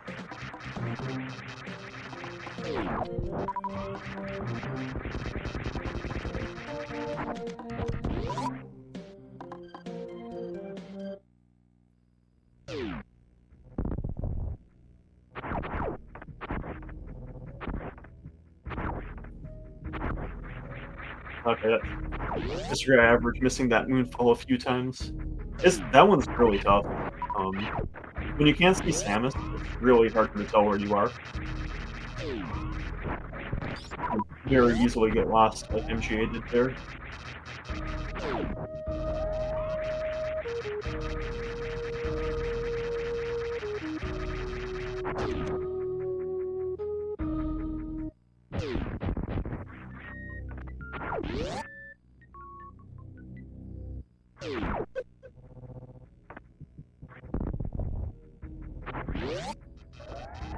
Both of them doing Blockbuster. I generally stay away from Blockbuster because I like to conserve some supers in case Mini Crate trolls me and gives me a big health drop. But pretty unlikely that that happens.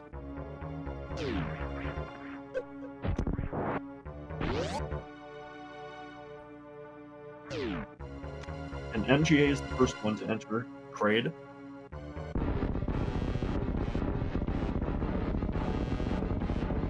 ProfessorSchool is around 10-ish seconds behind. Didn't see the exact time. Oh, MGA missing the Crate quick kill. This could bring it back to about even. Or ProfessorSchool could pick up here. It'll depend on how fast the Crate opens out. Oh, that was actually a reasonably fast mouth open. I was really trolling MGA. Now he's really at the spot. There should be one more charge shot. I think the charge shot is most charge shot is damage. Less damage. But trade down. Probably lost. Probably lost around 30, 35 seconds.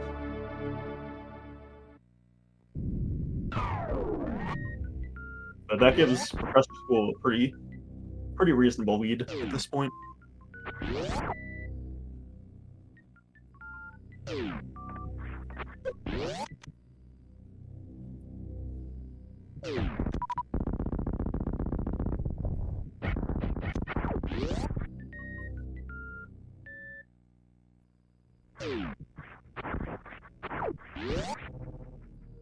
Very nice room there from MGA. Getting this off-ball.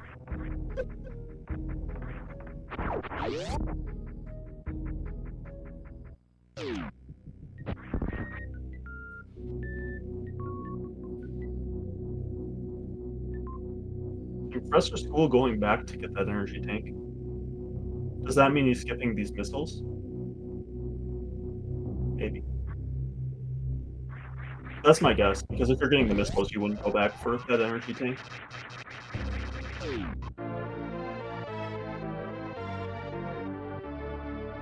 Because you would just roll across, and you would be going across the energy tank anyway, so it'd be better to do that. And yeah, it looks like ProfessorSchool is going to be skipping this missile. That's not the right spot. Yeah.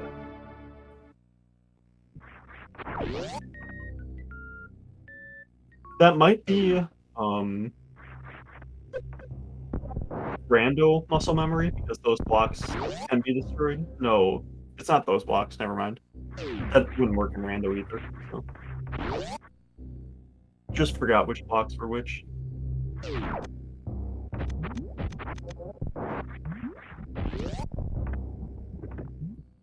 And MGA back to just a little over a room behind now. Let's see if he goes for Upper Rising Tide. That's one of my favorite strats. Looks like he is going for it. Got the first part. And nicely done. Missed the very end. It was good up until then. That's one of my favorite strats. It doesn't save a lot of time, but it looks super sick when you get it. And MGA is hot on ProfessorSchool's heels here. Almost caught up at this point. Probably about 5 seconds or so separate the two.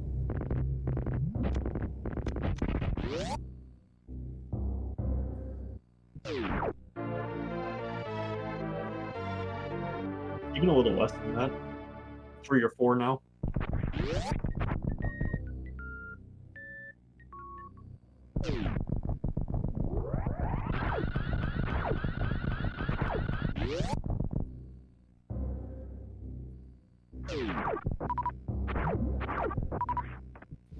Nice super drops on that second farm from MGA. Got 3 super drops. I like to have at least 3 supers leaving that room, but I can make do with 2. Having 4 is really nice, though. I think having 4 means that you get a big health from a cat attack that you wouldn't otherwise if you didn't have 4. And that's pretty nice for wreck ship.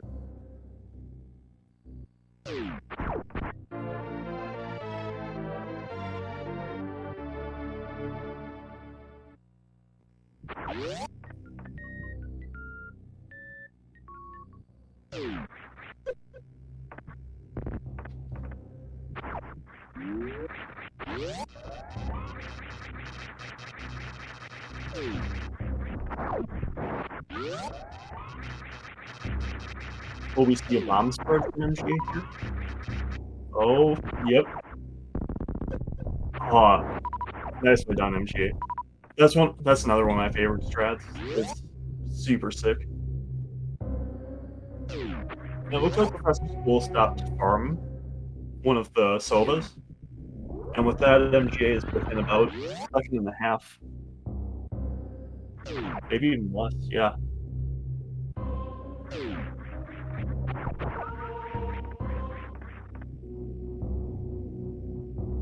And MGA takes the lead.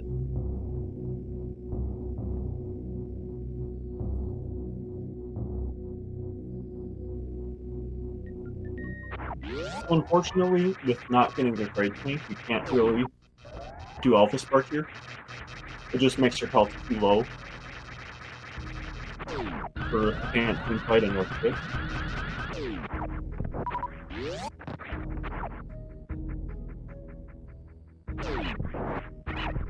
Yeah, MGA is really hard to run against.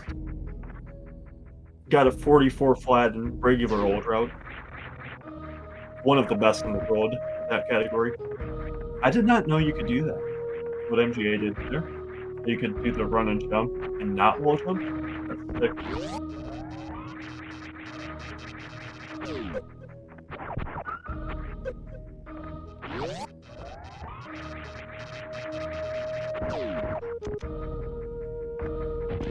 Yeah, with MGA being so good at old route and this route effectively being old route with like a couple of very minor changes, it's very difficult to beat him in this route, or in this category.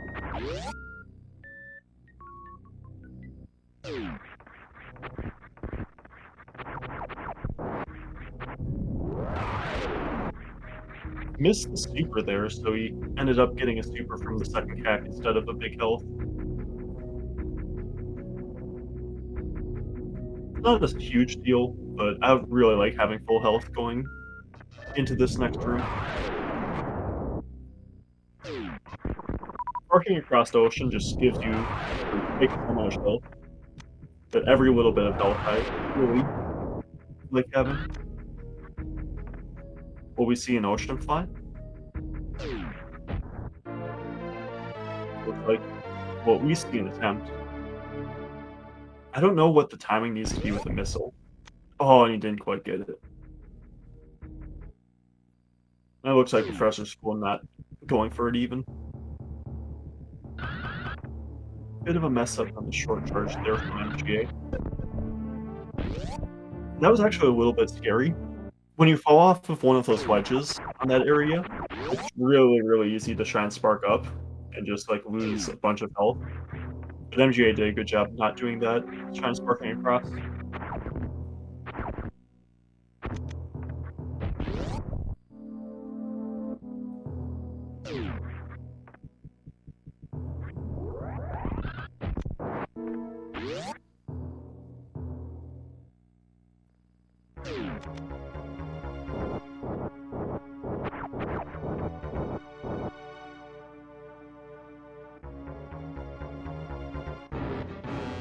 Like we're entering fantasy about 10 seconds apart. I'm actually kind of surprised that speed wall works from ProfessorSchool.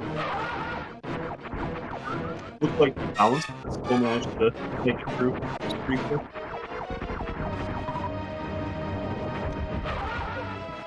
MGA getting the fast hit, that's a really good pattern. Unfortunately, ProfessorSchool getting first round slow.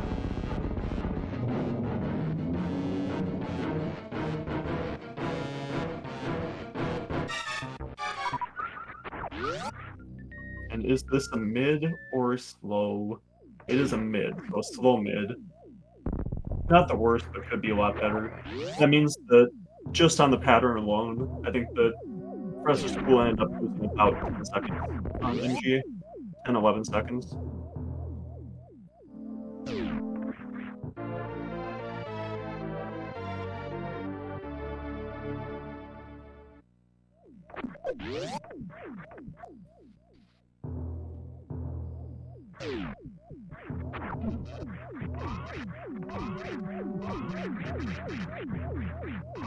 I'm curious what strat MGA does for the static. I think that he does a blue suit strat. Yeah, it's going in from the right to the left is what he does. Oh, he messed up the short charge. Unfortunate. Means that he has to use a lot of extra ammo. He missed an atomic, which is really rough. Yeah. So that was a rough attic for MGA. We'll see if ProfessorSchool can make up some time. Looks like he's just doing the spark strat.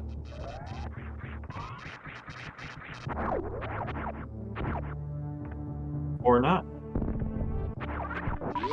Okay, that's an interesting hybrid strat. I don't think I've seen that one. Yes, this is live.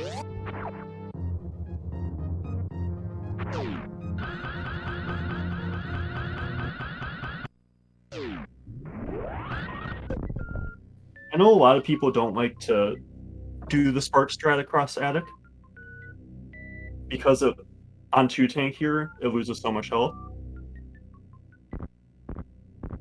But as long as you know Sparkless Everest, I don't think it's that big of a deal.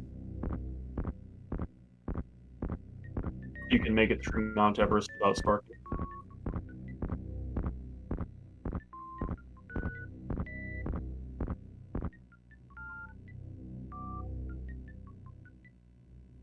And we'll get to see about how far apart they are on these gravity pickups. MGA picks it up at 21:33. I'm guessing ProfessorSchool is about 20-ish seconds behind that. Looks like a little more, 20 to 25.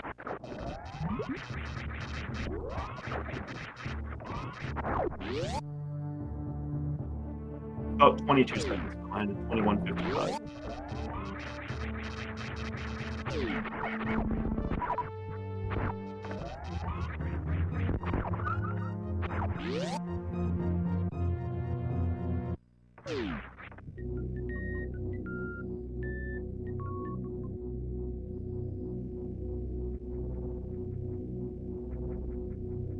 Ooh, nice. ProfessorSchool making it all the way across the moat. Getting the mock ball. Well, not a mock ball, a bounce ball, but works just as well. Oh, an MGA getting stuck in a vile plume. Losing a couple of seconds.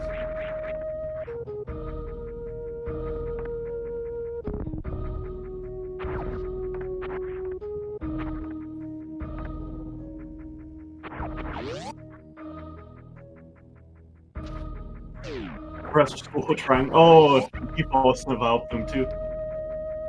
2 for 2 on the vile plumes there.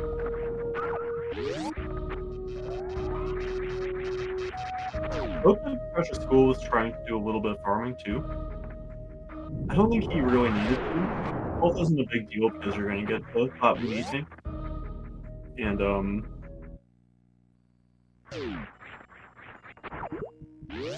He was gonna get a super from the Cat-Ext here anyway, so he was at 9 supers.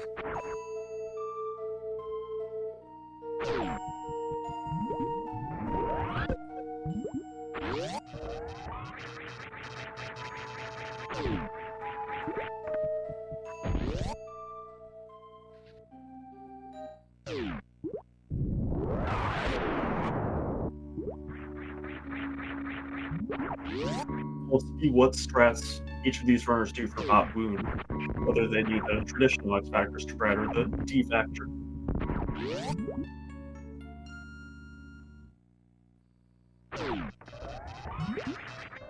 It looks like MGA does the D Factor. Oh, but he misses the particle.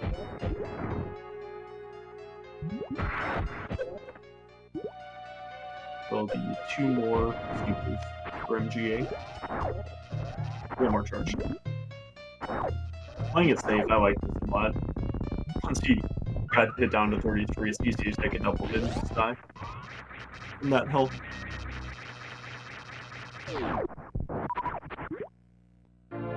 I'm surprised that short charge worked with ProfessorSchool. It looked a little weird to me.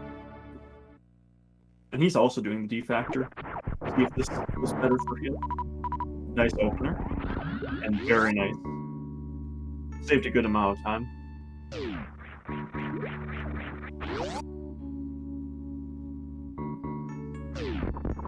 And a nice full half for MGA. Expect nothing less from him.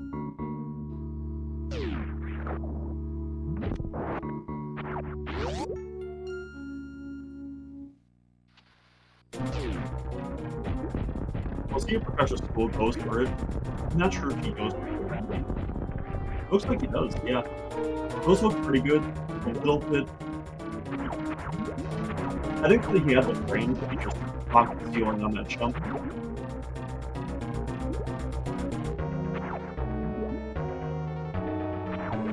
Sludge Trap wasn't perfect, but it was good enough. MGA on a Dragon fight, who was going to short card.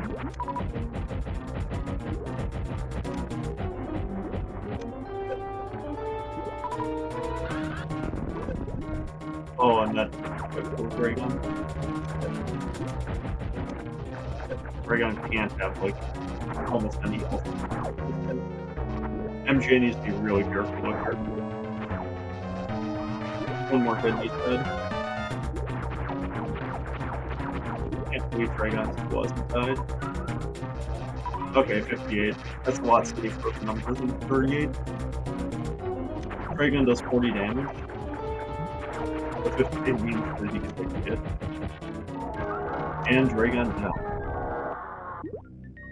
ProfessorSchool also looking like not having the best Dragon fight.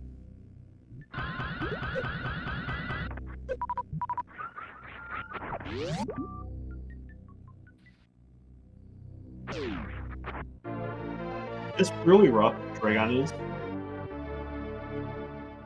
A lot of times when you get out of sync with it, nice blue suit from ProfessorSchool and nice spike suit. A lot of times when you get out of sync with it, it's really easy to just start missing all of your short charges. Oh no, and he wastes the spike suit. That's too bad.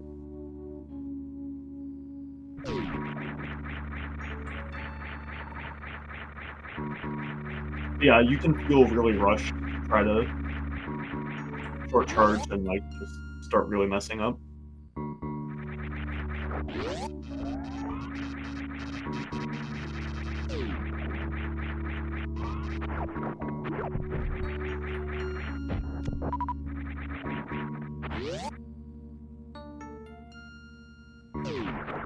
Both of these runners will be getting Plasma Beam, and then they will be heading into Norfair to get Ice, and then fight Croc, and then go to Lower Norfair.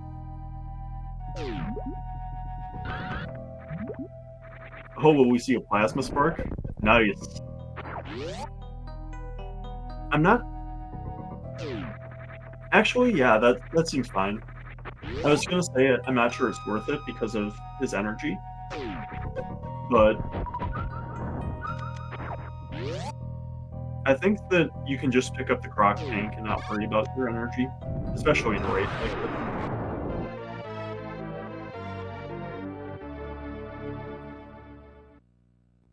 Yeah, Plasma Spark saves 10 minutes. Always good.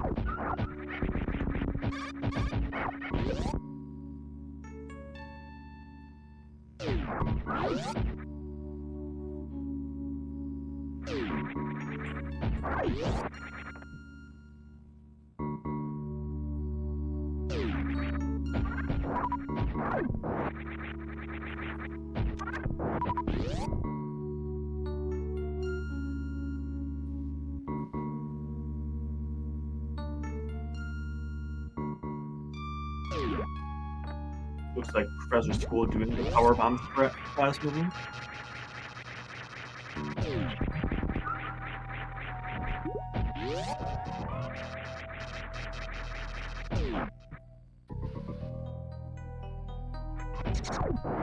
I think at this point MGA is... I think that he's about a minute ahead. If I remember right, it takes about 2 minutes to get from plasma to ice. And I think that MGA was about halfway there when ProfessorSchool picked up the plasma.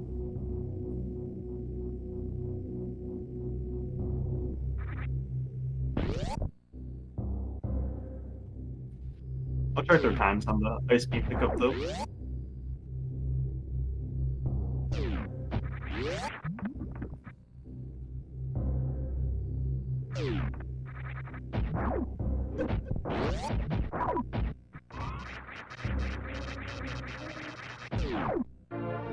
MGA picks it up at 30 minutes and 22 seconds. Yeah, this might be a little less than a minute, but it's around there.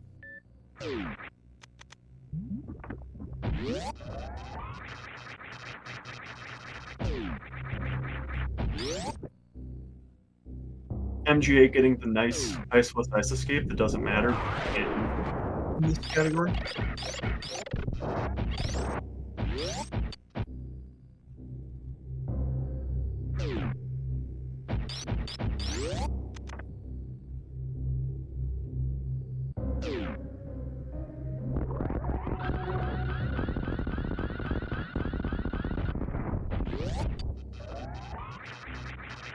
And ProfessorSchool picking up ice at 31-12. That's a 50-second difference.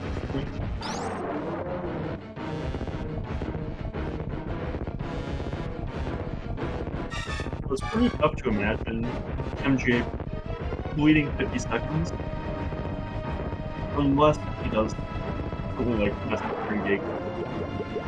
Something like that could potentially go back to it.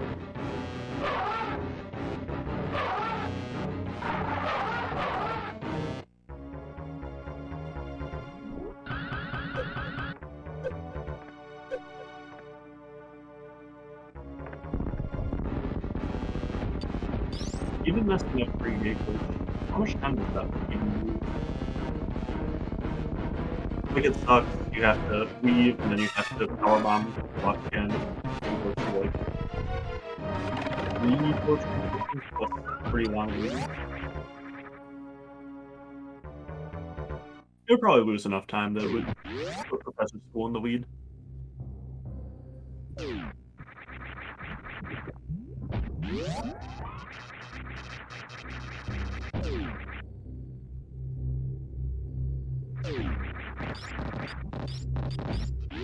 ProfessorSchool picking up the energy tank while MGA skips it. If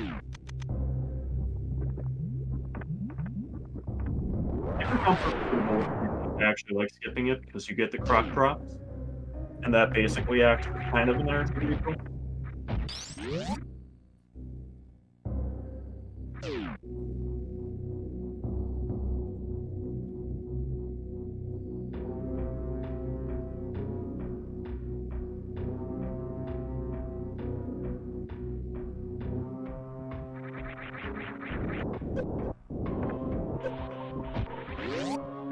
And MGA, yeah. I actually was thinking about this. I like this from MGA.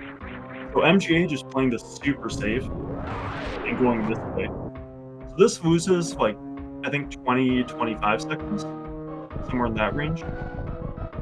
But it's super safe. You can't mess this way up like you could with 3D glitch.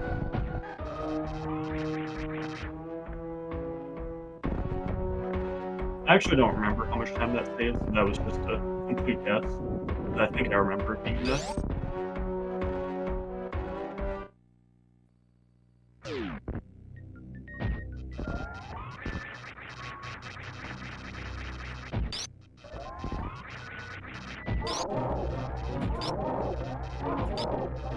Jeez. Yeah,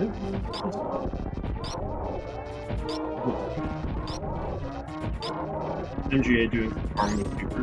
Almost back to full now. That'll be nice for Torian.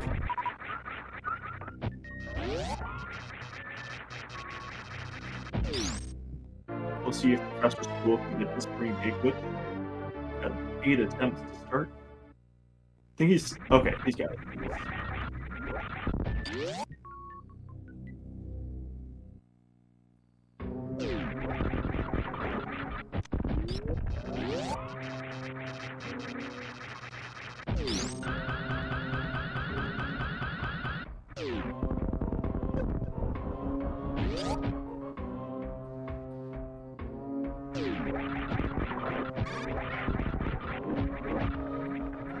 ProfessorSchool getting the secrets, that's interesting.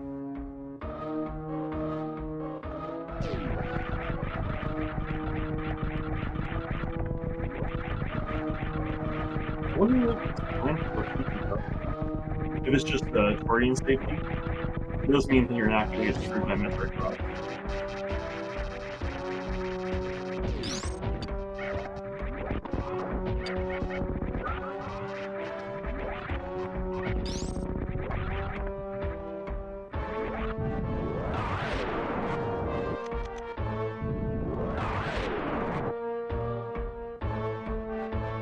MGA making the main case.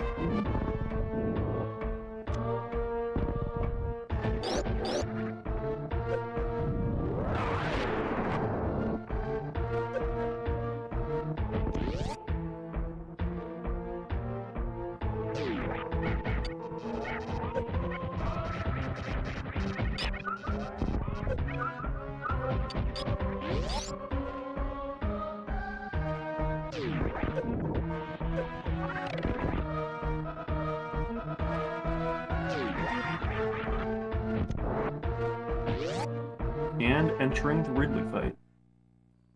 The Ridley fight is something that you don't understand how much time you're losing until you really time it out and look at it compared to better runners.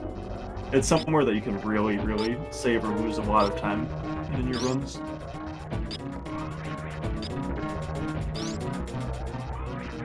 MGA having a very nice fight so far. I'm not sure if that plasma shot hit, the one that he jumped to try to get to follow Ridley, or if Ridley was too high. But very, very nice. That was an excellent fight from MGA. Really nice grab, too.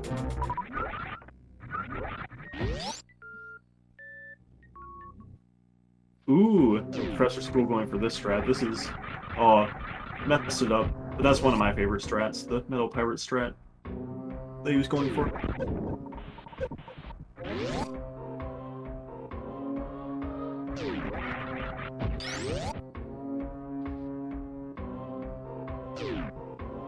ProfessorSchool about to enter the Ridley fight now.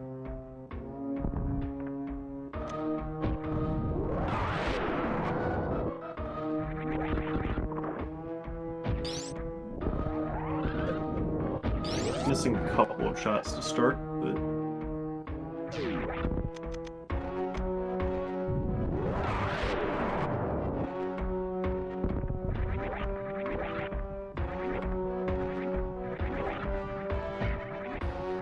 hitting all pogos, which it makes the fight easy. Okay, so the reason for picking up those supers is Ridley, it looks like, partly. Because supers have a higher DPS on Ridley. They have about twice the damage per second of plasma, charged plasma wave ice. But you also kind of need them for Torian.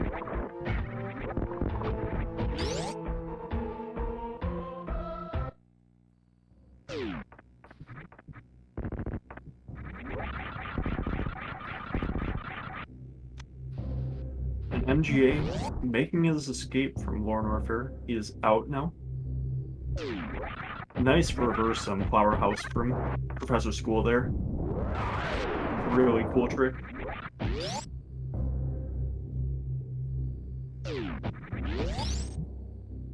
Interesting, using space jump with that. I don't think I've seen that for that wasteland setup. Most people just do a wall jump.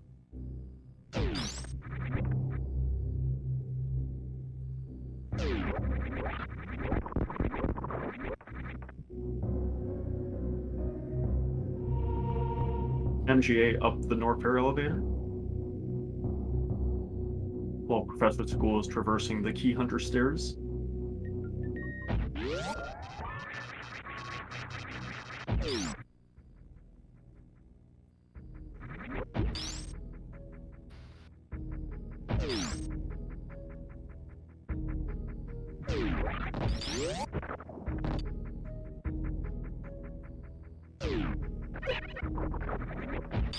Now here's another divergence from regular any percent.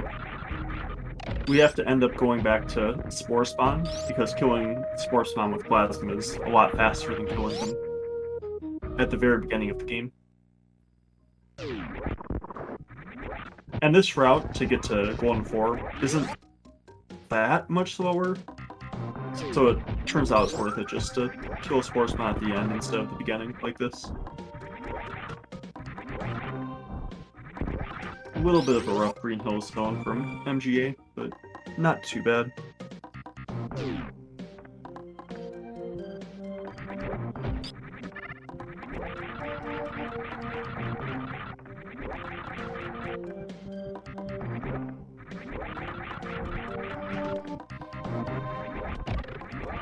Yeah, this is one of the only categories that you come back through this way to get to Tori. You can also do it in max percent GT.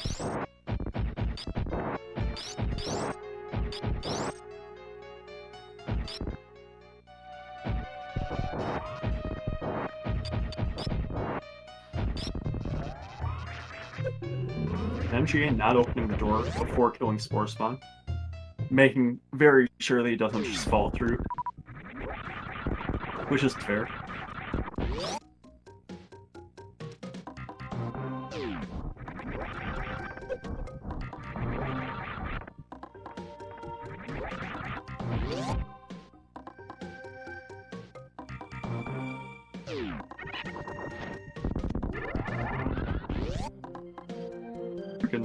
Attempt at...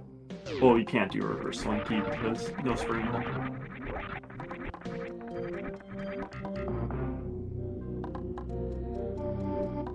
MGA making his way up the green Brinstar elevator, and will be in G4 momentarily.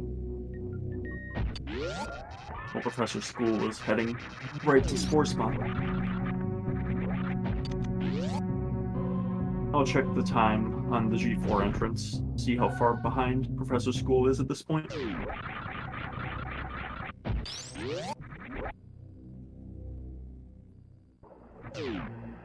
And 42:26 for MGA.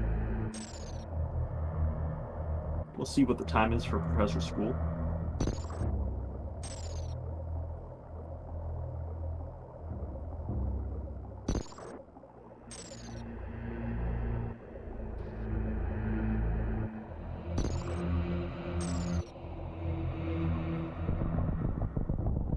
And Spore Spawn is the only boss, I believe, that dies when his health hits 0 and not when his drops appear.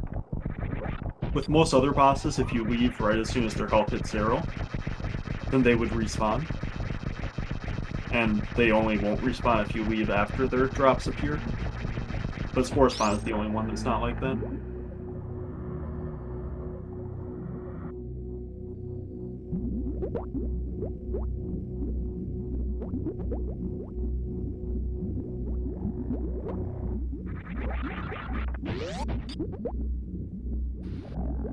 I don't remember what time I said for MrGuyAverage's G4. I think it was like 42:20 something.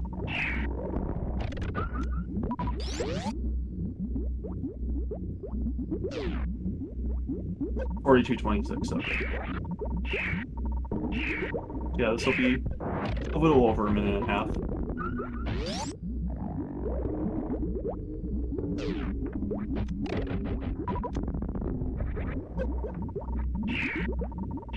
Yeah, 44:04. So a minute 38, I think.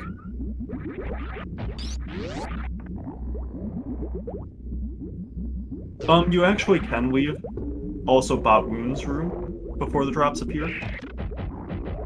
And if you do, then he respawns. It can come up if you leave the room a little bit too fast. I think the doors remain locked until the drops appear for, I think, every other boss.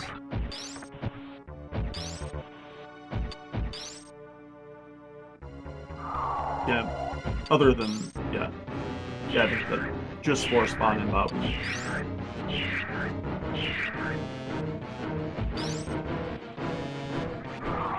Did see a baby skip attempt from MGA here.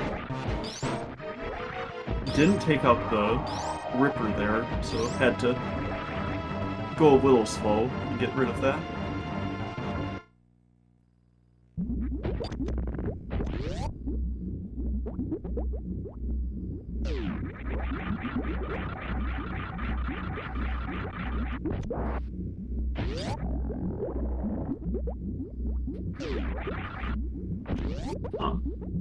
I haven't seen that strat from ProfessorSchool before. It was an interesting, like, kind of combination of, oh, and ProfessorSchool really needs to be careful with his supers, doesn't get a single super drop from those Metroids.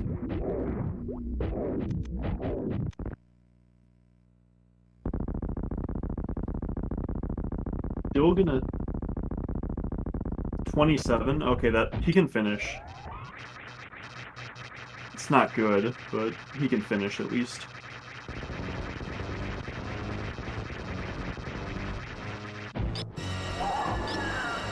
We'll need to missile the first red door and the Ghidorah, and then go back and refill.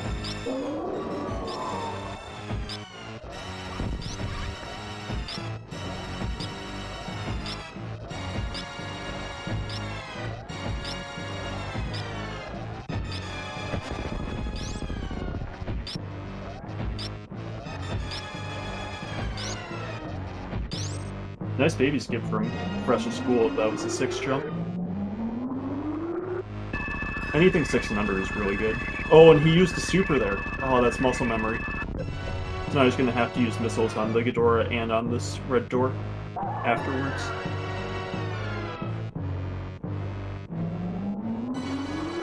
Yeah, I've done that before, too, where you need to missile the first red door, and then you just blast it with a super.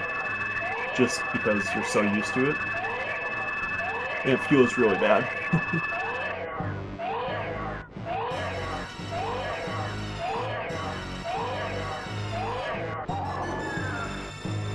Anyway, MGA made it through MB2, so that's pretty much the last part of the game where you can die. Like, you technically could die to MB3, but it's not really going to happen with MGA.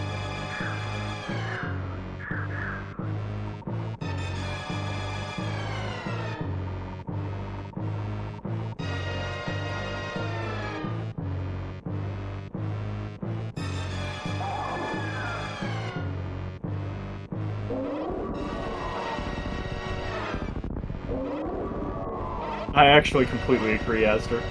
You start thinking about so many things that you just completely let your muscle memory take over while you think, and then that's when you make those mistakes. It's happened like in so many different situations to me.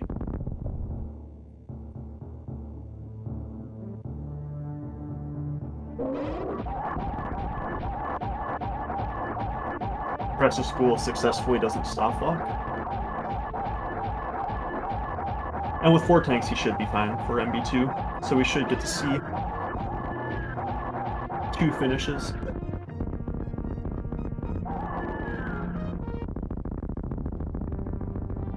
And this should be just about a 50 for MGA.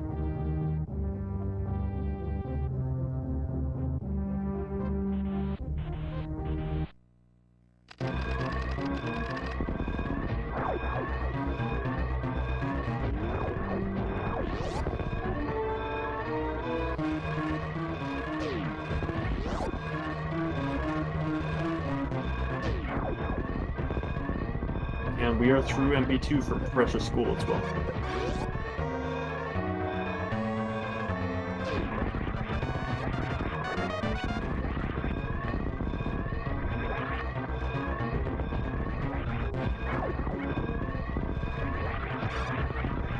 MGA making his way through the Cat-Ext room into the climb room.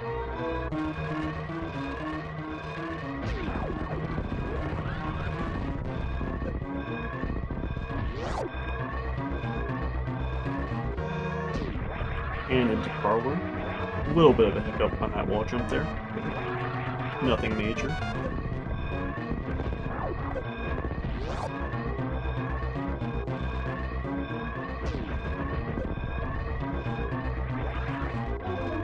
And MrGuyAverage finishes in first place with an official racetime.gg time of 49 minutes and 59 seconds. GG to MrGuyAverage.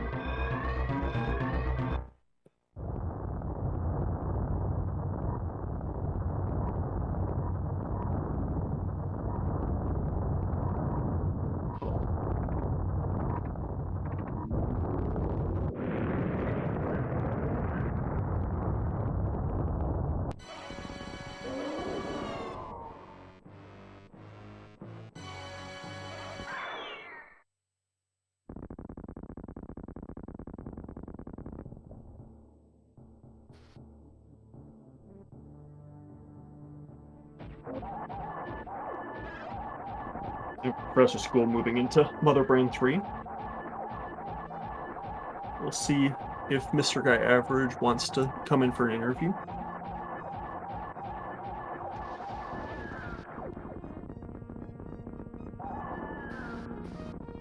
MB3 down for Professor School. So it should be just about a minute 20, minute 25 for him to finish.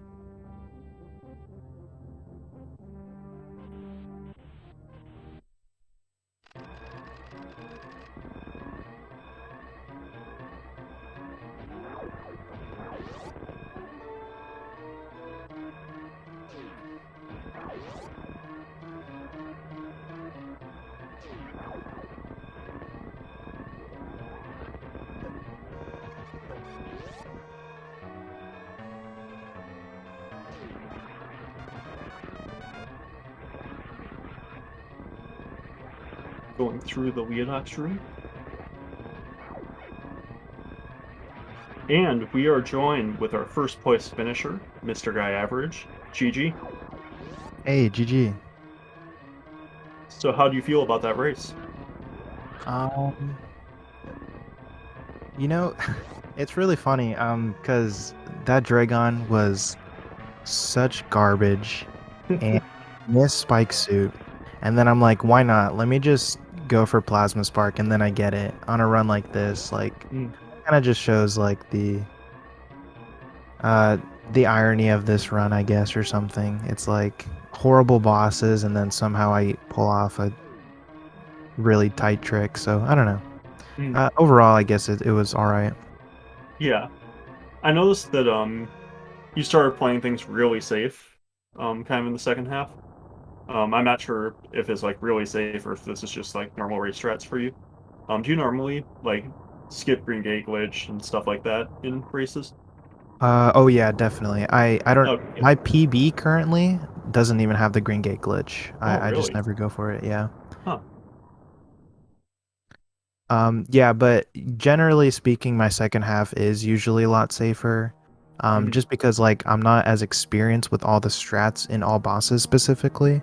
Because it's kind of a weird item set. You don't have Spring Ball, but you have Screw Attack, so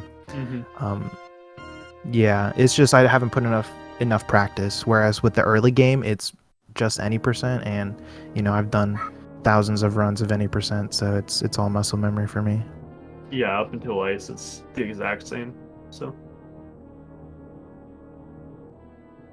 but yeah, Professor School has finished in second place with an official time of 52 minutes and 34 seconds. So GG Professor School, and we are joined by Professor School. How you doing? Hey, can y'all guys hear me okay? Yep, Yep. we can hear you. Great. Thank you. GG, nice race, man. Yeah, GG, man. So, given your comments in chat, I imagine you weren't super happy with your run, Professor School, but I think that's fair to say. Yeah. Yeah. I would call this race a complete disaster. I haven't missed GGG in a run in like 3 months, and definitely given the time that MGA got, I felt like I could have been very competitive in the first race and put some pressure on, and it didn't work out. That was my plan. Go in. I knew NK's percent ban was coming. The plan was to grind real hard for like a 120, 121, which I had gotten the other night. So I think I had a chance to be competitive. I just needed to get that dumb trick. And then I knew I was going to ban 69% in order to take away, I think, the safest movement category and just ride some high-risk strats. I've literally never done a run where I've skipped Fantoons or a Kraid tank before. So I did everything I possibly could have done to make this lopsided matchup competitive, and unfortunately it just, when you push that hard and you've got your foot on the accelerator for that long, things like that are bound to happen. But very well handled by MGA and a great race, and I wish him luck in the front door finals versus Bress. Yeah, thanks, man. I mean, the Green Gate glitch, I hate that trick. I said it before. It's really just, it makes the category so volatile. So it's not even your fault for missing it. Like, don't worry about it, man. I agree. I think the Green Gate glitch is one of the worst tricks. It's one of those that, like, you get first try a bunch of times and you're all like, oh, I'm feeling pretty good, and then you have like 20 supers and still miss it. It's like, really, like, it's just one of the more obnoxious tricks, I think. Really hard to get super consistent at. But yeah, speaking of that, Professor School, it looks like you're moving down to the losers bracket. Do you know who you're facing? It is going to be either the winner of Glove and Sasreem or the winner of Duck and I think Nevdi. Nevdi. Yep. So I will have my hands full either way. I will wait a little bit to see how I'm going to prep based on the winner of those two races.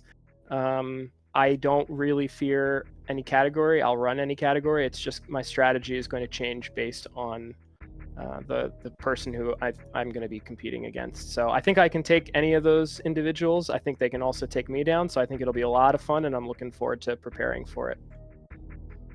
Yeah, for sure.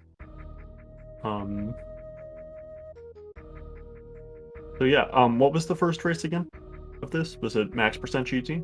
Yeah, max percent. Yeah, that's what I thought, given the Green Gate glitch talk. So how do you guys feel about that race then, other than the Green Gate glitch from you, Professor School? Well, for me, I think my early game was definitely a bit rough. I missed like the Bubble Mountain thing because I skip high jump boots.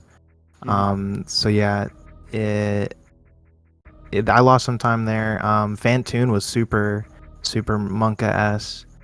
Professor School definitely had a much better fight than I did. And then yeah, after that, I think my late game, like post GT code, I feel like that was relatively clean.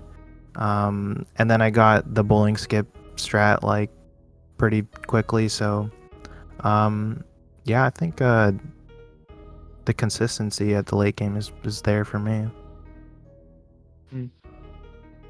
I thought my late game was particularly good. I managed to free the Decora twice, and then restuck the Decora and then took her for a short walk. It was pretty great. Nice. Yeah. I did have a reasonably good Fantoon fight in that GT Max race, but it was actually much worse than it could have been because I totally missed the window, the cooldown window on my very last round, and I almost had a 3-round fight. I just needed to get 2 missiles and a super out, and I went to get the second missile out, and it just didn't. Like, I missed the cooldown, so I had to wait a whole nother round, and I think I got a slow, so I lost like 12 seconds on that fight. It could have been a very, very good 3-round. So I felt great. Like, I had grinded Fantoon a ton, and the only thing in that early game that I was not worried about was green gate glitch. Right? It's like you get your shot, you do it. There's a 2-frame window setup that makes it pretty free. And my backup is reasonable, and it just didn't happen. And when that last super didn't go in, I couldn't believe it. Like, I wasn't nervous at all. I wasn't like, oh man, I'm so close. This race is so tight. I was like, oh, I'm fine. I'll get this. Couple supers down. Just need to make sure I get that code in, and it just never happened. So, kind of a bummer. I was hoping to actually have a race. It's funny because the last time that MGA and I raced was in the GG Classic tournament, and I think he missed green gate glitch like 5 times. And the only reason I didn't win was because I miscounted my power bombs going into lower Norfair and never even got a chance to attempt green gate glitch. So we've had some, we've had some like really, really unfortunate races. I actually think I remember that race. Yeah, with stuff like that happen. So I spent 25 minutes while MGA was finishing trying to farm power bombs off of seahorses. One of these days we're going to have like a super clean one. We almost had it in this race. I skipped a bunch of stuff. I played really risky. I thought I was in it. And then I just kind of collapsed in Meridia, and I got really bad super RNG despite picking up the extra pack at GT, and had to go back. And I mean, at that point the race was already lost, but like, I don't know, it kind of felt bad to be so close to a PB and then have myself get hecked so bad at on RNG at Turian. But that's how they fall sometimes. So speaking of skipping that crate tank, how did you feel not having the crate tank? Do you think it would be something that you consider doing in the future more? Yeah, I think that's a permanent drop for me. I mean, I have like a high 47 any percent, but I haven't played it in 8 months. And I think if I went back to the category of 45, it'd be very easily within reach. And I'm super comfortable. Like, I do late croc hundo. I don't mind having low energy going into wrecked ship. I know that's obviously a little different because you don't have to do spiky room of death and your equipment is different. But yeah, I'm at the point where I can do a lot of that stuff. So to crank it out in a race and not really feel nervous at all, like, yeah, that was pretty cool. So I have that to be happy about for sure. Yeah, for sure. So I guess any last words from you two before we take off?